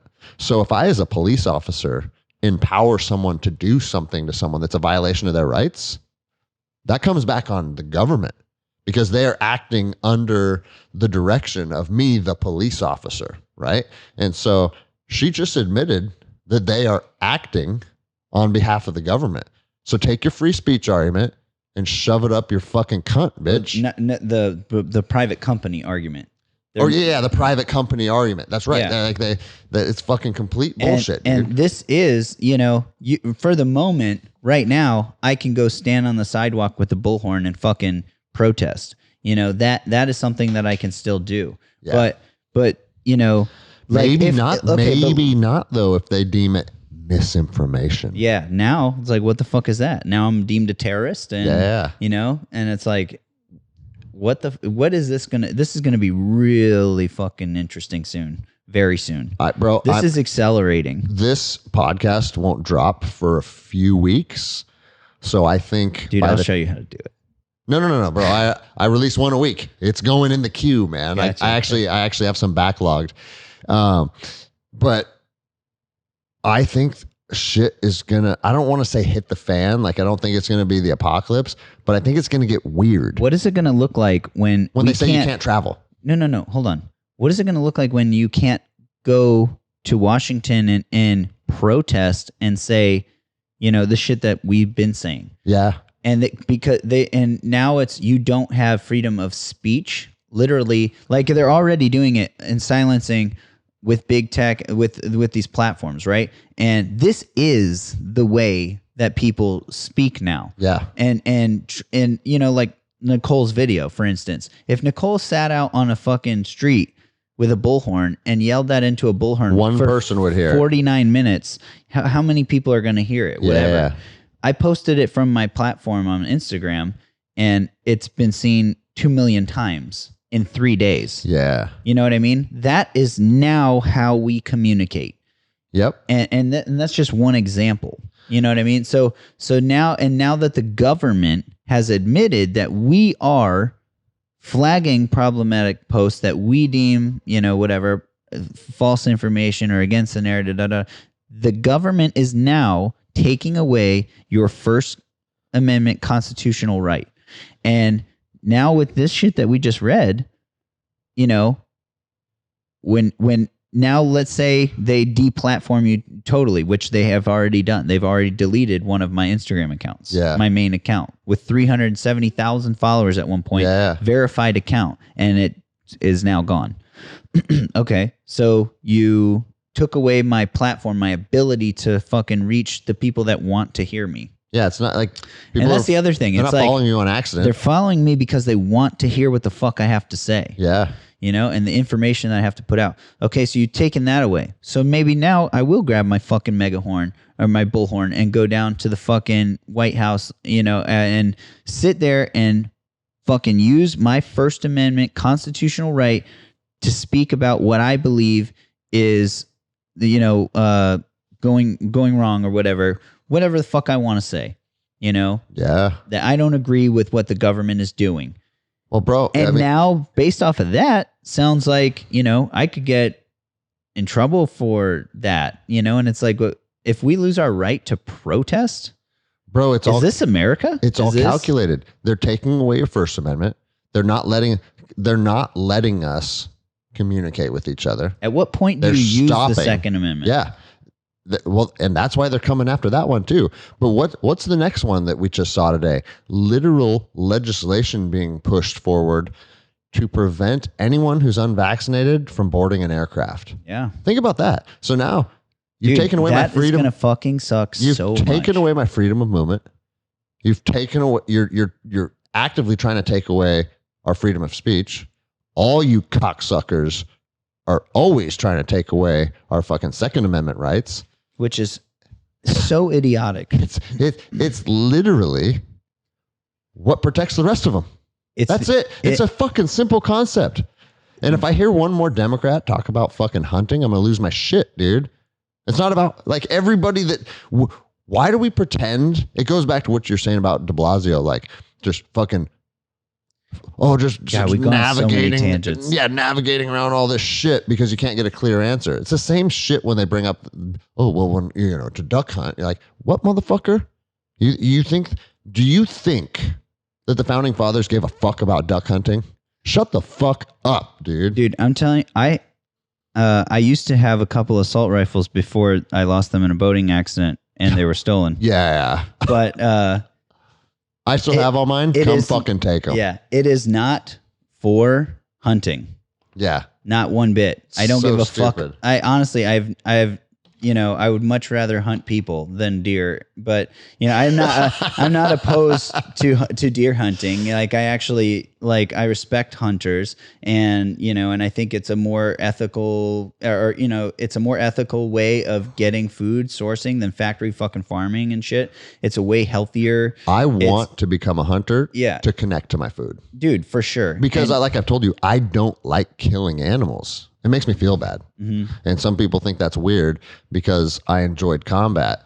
But animals are innocent. I like animals, man. Yeah, they're innocent. Like I know that when I shoot my first elk, yes, it's going to be exciting, but I'm also not going to enjoy it. I'm not going to walk up on that animal and watch it die and like get off on that. Yeah, and that's going to be like, that's literally how I'm going to feed my family healthy fucking nutrients. You're going to re-experience, and you're gonna appreciate every meal you have from it. You're gonna express gratitude and appreciate and value this deer and be thankful for its sacrifice for your nourishment. And, and that to me is a million times better than just getting a fucking steak from Outback and, who the fuck knows where this piece of meat came from, and it was probably some sort of factory farming bullshit. Well, and I also think, like, if you do eat meat, I'm not saying you have to become a fucking Joe Rogan where your whole fucking fridge is filled with animals that you hunted. But you should experience it. You should experience it. You should understand that, like, this isn't just a package from the grocery store. Somebody somewhere had to take a life for you to fucking eat what you're eating right now. And like, dude, animals, like, I don't even kill bugs because... Bro, we talked about that. Yeah. Violent hippie shit, yeah, right? Man. Like that animal has a life and it is experiencing its fucking own version of what you're experiencing, and bro. Who the fuck knows what happens after you fucking die? This is something that Andy and I talked about today, is like when I used to be like Christian and like religious and stuff, it almost made me not value the present, because I was always thinking about the eternal afterlife. Yeah. And and in situations and times that made me, I called on it for used it for bravery, like in Afghanistan, like there was times where I was fucking scared, but I went anyway because I was like, well, if I fucking die, I'm going to go to heaven. I believe in Jesus and all this stuff. I have the fucking armor of God tattooed on my shin. Yeah. And I got this and it gave me peace and like comfort when I was walking through minefields, like I used religion to draw bravery from or courage, so I know there's good and bad things with it, but, it almost made me not value the present, and it's like now that my perspective has changed on religion and my own views and stuff, and like the afterlife, I kind of like more think about like, man, we don't know what happens to us after we die. And the only like, it's like, you don't know you don't know, you didn't exist before you were born. Yeah. Right. And you don't know what life was like. Or maybe you didn't exist. To your knowledge. I mean, to, at least to my experience, I can only talk to my experience. I didn't know what it was like before I was born. Yeah. From as long as I can remember, I've always been experiencing my life. Yeah. And, human beings are a weird kind of creature where we're the only ones that know that we're temporary. Yeah. That this is finite. And that's why I think like religion has kind of been made to deal with that coping, of like, because that's like the fear of the unknown. Dude, there was a quote that was so fucking cool on Alone the other night, and it was like the oldest and most primal thing, like feeling, and is fear, and the oldest and primal, or almost oldest and most primal form of fear is the unknown. Yeah. And I was like, fuck yeah, No, that's true. But I mean, that's why, like in the Ranger Regiment, it's like unknown time, unknown distant road march. That's the ones that'll fuck you. Yeah. I put your ruck on. We're going for a road march. Yep. And we'll let you know when we're done. Just the unknown, man. But it's interesting because, like, hold on. So, sorry to cut you off. No. But just because we go off on so many fucking tangents, we people never like finish anything. The Greg and Mitch tangent, dude. But so when I was in that mindset, and I'm like thinking, like, oh, that's okay. I'll go to heaven. I'll live forever there. And it gave me courage at times or whatever. But then like now with this new mindset that I have, a new perspective on things, it's like, man, what a silly, weird way to think or whatever, but I recognize that it did give me courage in those times, but it's also like, man, now like, I'm like, man, realistically, probably no one knows for sure what happens when you die, but it might just be, kind of like before you were born, like you just don't exist, you don't know. And that, some people might think that's a fucking shitty way of thinking things. Whatever, I don't give a fuck. But or maybe your energy just gets made me reabsorbed into the universe. Whatever it is, But it made me, when I started having that perspective, it made me more grateful for in the present. And it was like, wow, if this is all it is, you know, I'm fucking like pumped I'm here, you know? Yeah. And like I'm experiencing it and like really helped me change like my perspective on like just daily living, you know, practicing gratitude more and don't focus on bullshit, you know, like practice gratitude, be thankful for the things you have and enjoy the life you're living. And but that again goes back to like animals, you know, like these things are fucking living a life. This is the one chance they have at life, you know, they're an animal, whatever, they're a fucking elk, a deer, whatever. But you also like, or a bug, you don't know what their experience is like. What if it's awesome? What if ants love being worker ants? Well, and like then love this community. Even more to my point. Yeah, that's what I'm saying, dude. Like, you don't know, dude. And I'm sure my dog seems fucking happy, bro. You know, I was just gonna say that my Jack Russell, he's fucking so smart, dude. Like he has thoughts, he has emotions. He's an entity. Like however you want to fucking describe it or fuck it, whatever you want to call it, that motherfucker is an entity. He has a fucking life form in him. Right. And so what is that? It's the same life form that we have. And you know, these animals out here, they're living their fucking life. Bugs, they're living, they're lucky to fucking be a part of this crazy fucking thing called life. Yeah, isn't that nuts? Know? And it's like, we're humans and we were dealt this card or whatever, you know, they're fucking animals and they were dealt this card. But at the end of the day, they're still a life and, you know, you have to value it. Bro, it's so funny how we're like the same person on a lot of different shit. Because I got on my 6-year-old's case, like it was probably 6-8 months ago now, because she's in the driveway stepping on ants, just stepping on them, right? Yeah. And I said, hey, why are you doing that? She's like, oh, I'm stepping on ants. I said, no, I understand what you're doing. I said, why are you doing it? And then just kind of like this blank stare. And I was like, we only kill other creatures out of protection of ourselves or to our need for fucking nourishment. Okay. You're getting enjoyment out of that. And we don't fucking do that. Yeah. And like, I think a lot of people think that's weird, right? Like, yeah, it's just a kid stepping on bugs. What are you talking about?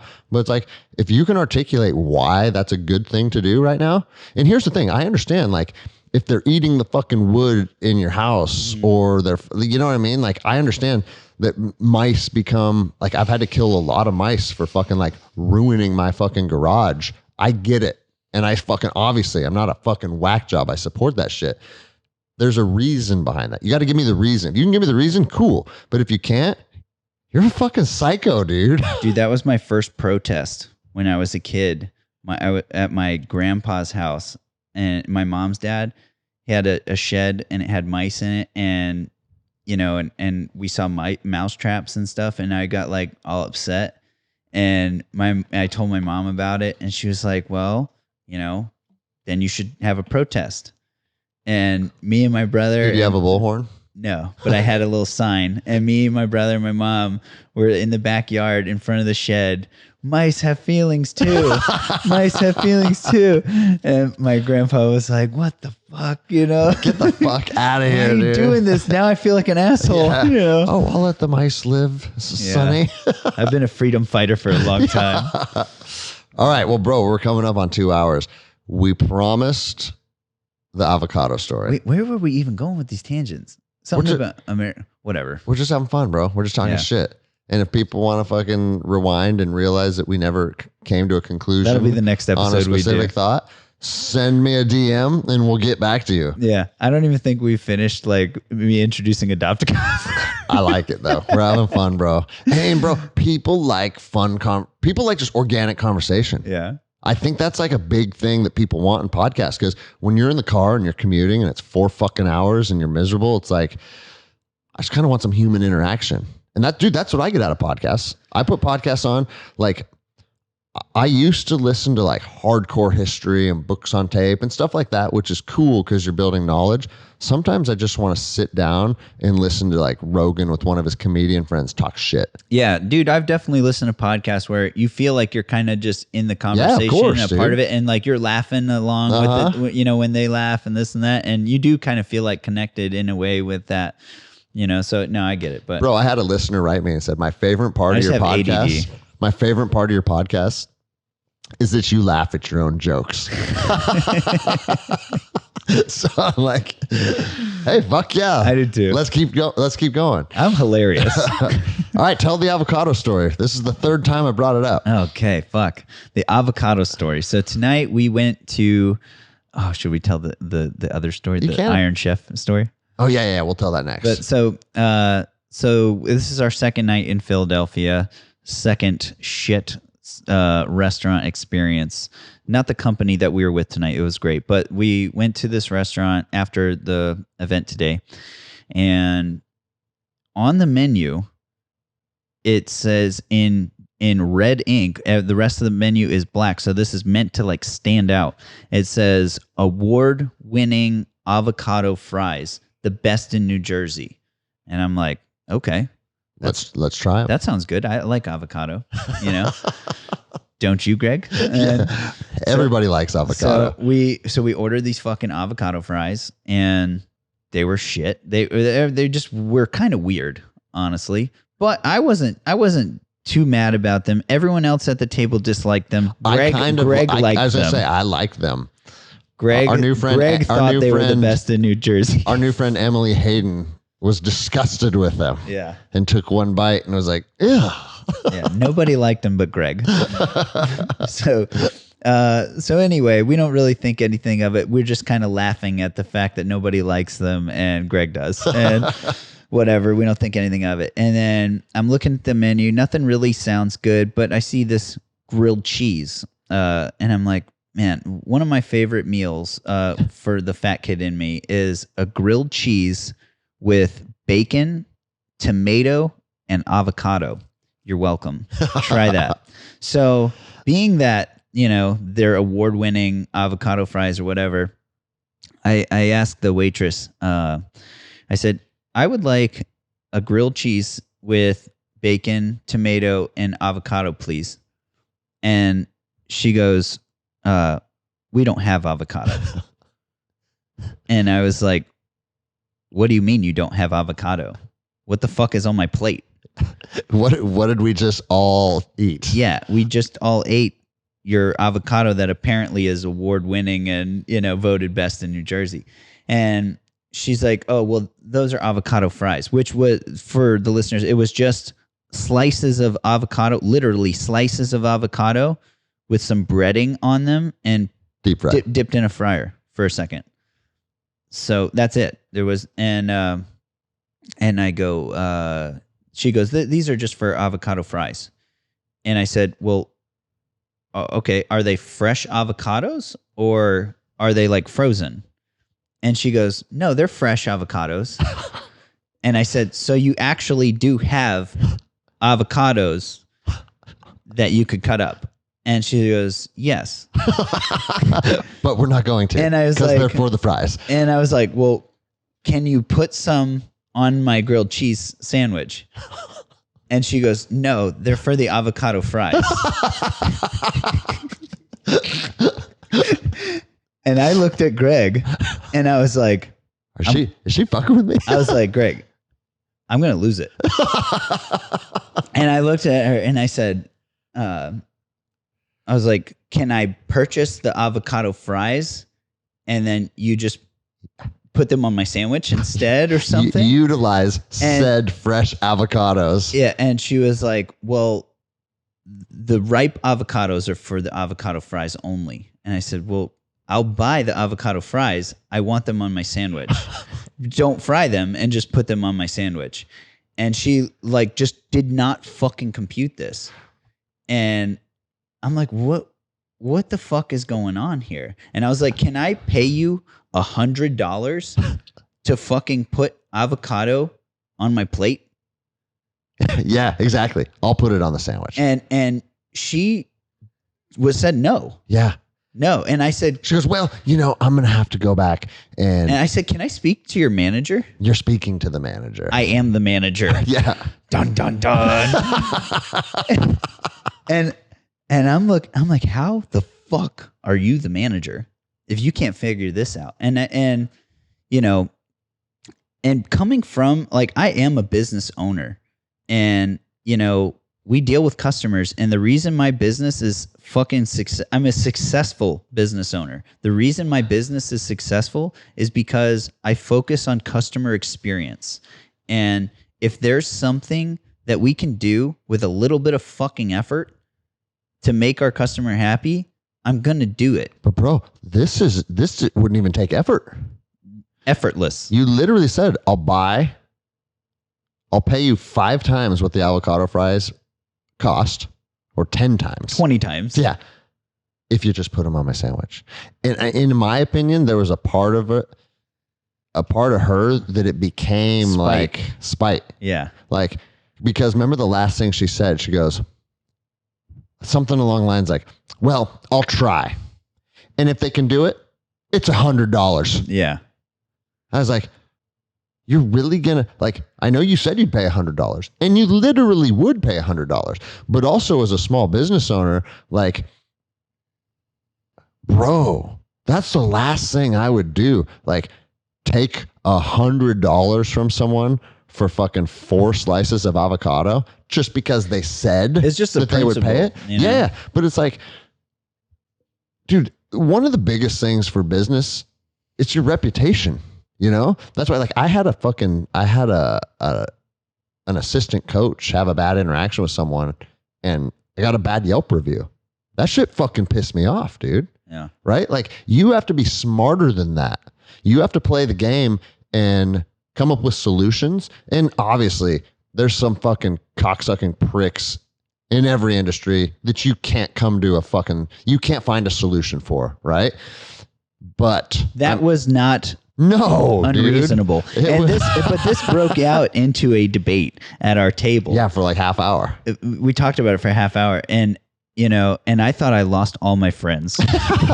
Well, no, the general consensus was, we agree with you. We agree with you, but it's not worth it. And I was just thinking, these motherfuckers, are going to be tomorrow. They're going to be like, it's just a vaccine. Yeah. It's like, as soon as you said that, I was like, so everyone here, I felt like Greg before his video. I'm like, so everyone here at this table agrees with me, but no one's standing up. But no one's willing to stand up for their rights. Oh, fuck. And, and it was like just the principle of it. And, and then one of the chicks at our table said, well, I think it's because the avocado fries are frozen. They're pre-made and frozen in a bag, and they just dump them in the fryer, and that's why she's telling you like she can't do it. But I'm like, why wouldn't you just say that to you? Then? Yeah, why don't you just say that? I literally specifically asked that. But bro, I can tell. And she said, no, they're fresh avocados that we cut up. And I said, okay. But when you must be lying to me. When you ask that, I think this is what I think. I think they are frozen. And I think she didn't think like, fuck, how can I heat these up and put them on a sandwich? I'll just tell them we can't fucking use them. And then when you said, because it says like the best avocados in New Jersey or something, you're like, well, are they fresh or are they frozen? She didn't want to admit. Put her in a she didn't want to admit that the best avocados around are fucking in some chest freezer somewhere. And so she fucking was like, oh, no, they're fresh. But then she didn't have a way out, dude. Dude, and it's like, man, I am coming up with your solutions for you. I know. I'm presenting you with fucking. What did you tip? But nothing. Okay. I didn't know. Cassie paid with my card. Uh-oh. And I asked Cassie, what did you pay? What did you tip her? And so, but she didn't tell me. Uh-oh. All right, we'll have to get to the bottom of that. Better have been 0, because she was also a fucking horrible waitress. Yeah, you actually were on the verge of death from dehydration. I rolled all day long. I was so thirsty the entire meal. But, see, now we sound like prima donna pussies, dude. Yeah. Those guys didn't get avocados and they were thirsty. Fuck those guys. But we used to think they were tough Army Rangers and Navy SEALs. Dude, but yeah. And so I'm just like, what in the fuck? Like, how is this even happening right now? And I was just so fucking pissed off as a consumer and as a business owner. I'm so sick of the lack of fucking effort and just the mediocrity that we're experiencing all over the fucking country. I deal with so much bullshit, so much fucking mediocrity. And that's why like we're experiencing all these supply chain issues, all this bullshit, because everyone's just fucking and everyone just expects like this is okay, this is what it is. Yeah. It's like give fucking effort. That's all it is. You know, that's Be good at your chosen profession. That's what separates fucking businesses that are fucking awesome from, and it's like these, I deal with it on a huge scale when I'm dealing with these large companies, or and I'm sure all of you are too. When you deal with these companies that get so big that, you know, you call a hotline and it's like you're on hold for 4 hours and there's zero fucking resolution to the problem. Yeah. And it's just like, and it's some dude in India. what are you going to do about it? Yeah. There's nothing like that they're paying fucking $1 an hour. You have to use it essentially, like, and they're just so big that they can't even fucking, they have zero give a fuck. Well, And in a lot of big companies, they're so big now that they don't give a fuck. I know. And it's like, hey, dude, I'm going to take my business elsewhere. Go ahead. Yeah. And it's like, oh, God damn it. I'm going to do something else then too. You know, because it's like they literally don't care about you. That's Costco what it is, doesn't man. care if you stop shopping there. Yeah. They don't fucking care, you know? And that's what I'm like, man, this fucking cunt is a manager here. You know, where's the restaurant owner? If I owned that fucking restaurant, Be pissed. I would fucking lose my mind. Yeah. You know, if that's how you chose to handle it, you know. One, did you lie about our fucking frozen avocados? Unless that's like the SOP. You know, if someone asks, they're fresh. But we didn't train for this. You know, someone asked for it on the grilled cheese. But, you know, like, but as the business owner, I'd be fucking pissed. This shit happens to me at Jet's Pizza too, all the time in Virginia Beach. Jet's Pizza is good, okay? And these fucking cocksuckers that work there, it closes at 10. They stop answering the phone at fucking like 9:15 or whatever. It's like, you know, you can't even answer the phone to fucking like take my order because you fucking assholes that work here. I'm sure the owner's not there. They want to be in their cars at 10 They o'clock. want to be in their cars fucking out the door at 10. You know, not someone comes in at 9:50 and orders a pizza. You know, and it's like, dude, that fucking drives me nuts. If you want to be gone at 10, fucking, you know, say, or if that's how you're operating, say you close at 9. Yeah. You know? Yep. Like if you're stopping service, Yes. If you're going to stop service at a time. That's your fucking hours of operation. Your crew. hours of operation are not till 10 if you're not operating until 10. Yeah, no, you're right, dude. And that just drives me fucking nuts, man. And you know, it's just constantly we are so used to, and everyone just accepts it. Like all the fucking sellouts at my table tonight. They just accept mediocrity and they accept this over promise and under deliver fucking mindset and attitude in our country. And that's why we are where we are today. You know? And that was my point, was like, I'm not just going to fucking let this go. I know it's like, you know, yeah, it's not worth it, blah, blah, blah. But it's the fucking principle of it. And it's the point of it. You know, why can't you fucking make this happen? And why can't you should want to make this happen? 100%. Like, you know? Dude, you know, like, you know me, dude, when I go places, I tip $100 fucking dollars. Yeah. Like, you know, waitresses fucking cry and shit. Like, and I've seen you do it fucking 10 times or whatever. I'm not opposed to fucking tipping. I'm not opposed to like rewarding good service, whatever, you know, and especially right now in a time where people are fucking having such a hard time getting people to show up for work because there's so many lazy fucking cock-sucking roaches in our country that would just like to suck off the government's tit rather than go earn their living. Well, bro, people were making more on unemployment than minimum wage jobs last year. So the fucking people that are actually showing up to work and so that we can enjoy a normal life, you know, and go out to eat, which is one of my favorite fucking things to do with my friends. And, you know, I take care of those fucking waitresses. I appreciate their service. Yeah. You know, and this fucking cunt who's the manager, you know, a manager is supposed to be the one that steps in and says, how can we fix this? You know, it's like the server is in over their head. I don't know what's going on. You know, this customer wants this or that. What is the manager steps in and is a problem solver. Yeah. That's what your role is or should be. And you are creating this, and it's because you're fucking lazy or incompetent. And either one of those, you don't deserve to be the manager. And you certainly don't fucking deserve a tip. So I hope Cassie didn't tip her. So I know I told you to write me about this if you have an opinion. Let's direct that to Mitch's inbox.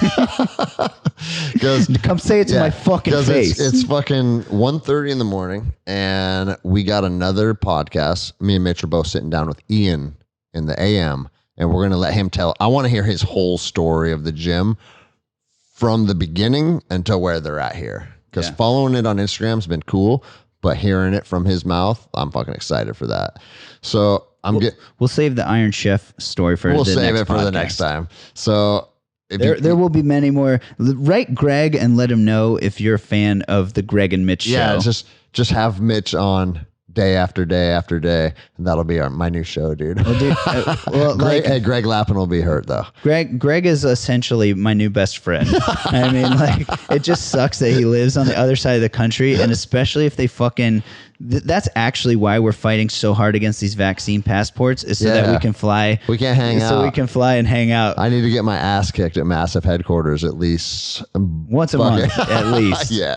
Yeah. So, so no, dude, I dig doing podcasts with you. I love having conversations with you. We fucking talk nonstop. It's fun, bro. It's funny, man. Greg and I will fucking FaceTime and shit, and we'll just like go on these tangents and rants and stuff, and we're just like, dude, this should be a podcast. And you know, times, and people, man.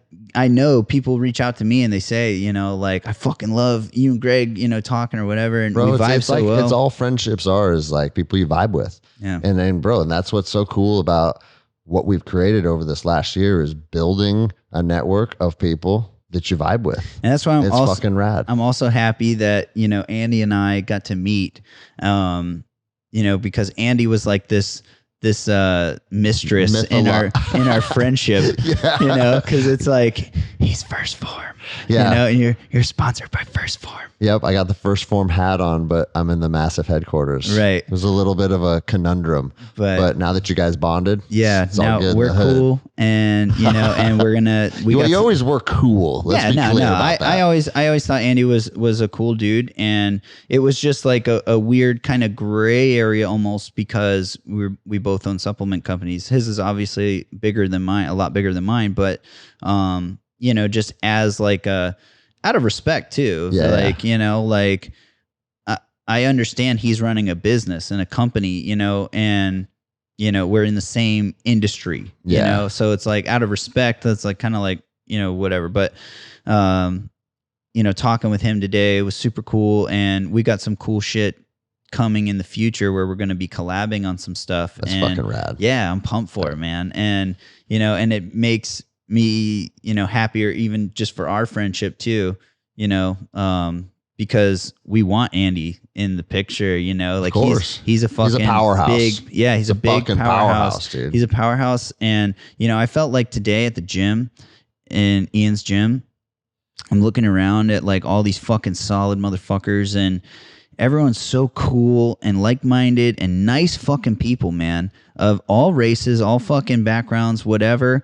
And everybody's just down for fucking freedom and, you know, helping each other improve and be healthier, be better versions of themselves, and you know, doing whatever they're doing. A lot of them is through fitness and, you know, jiu-jitsu, etc.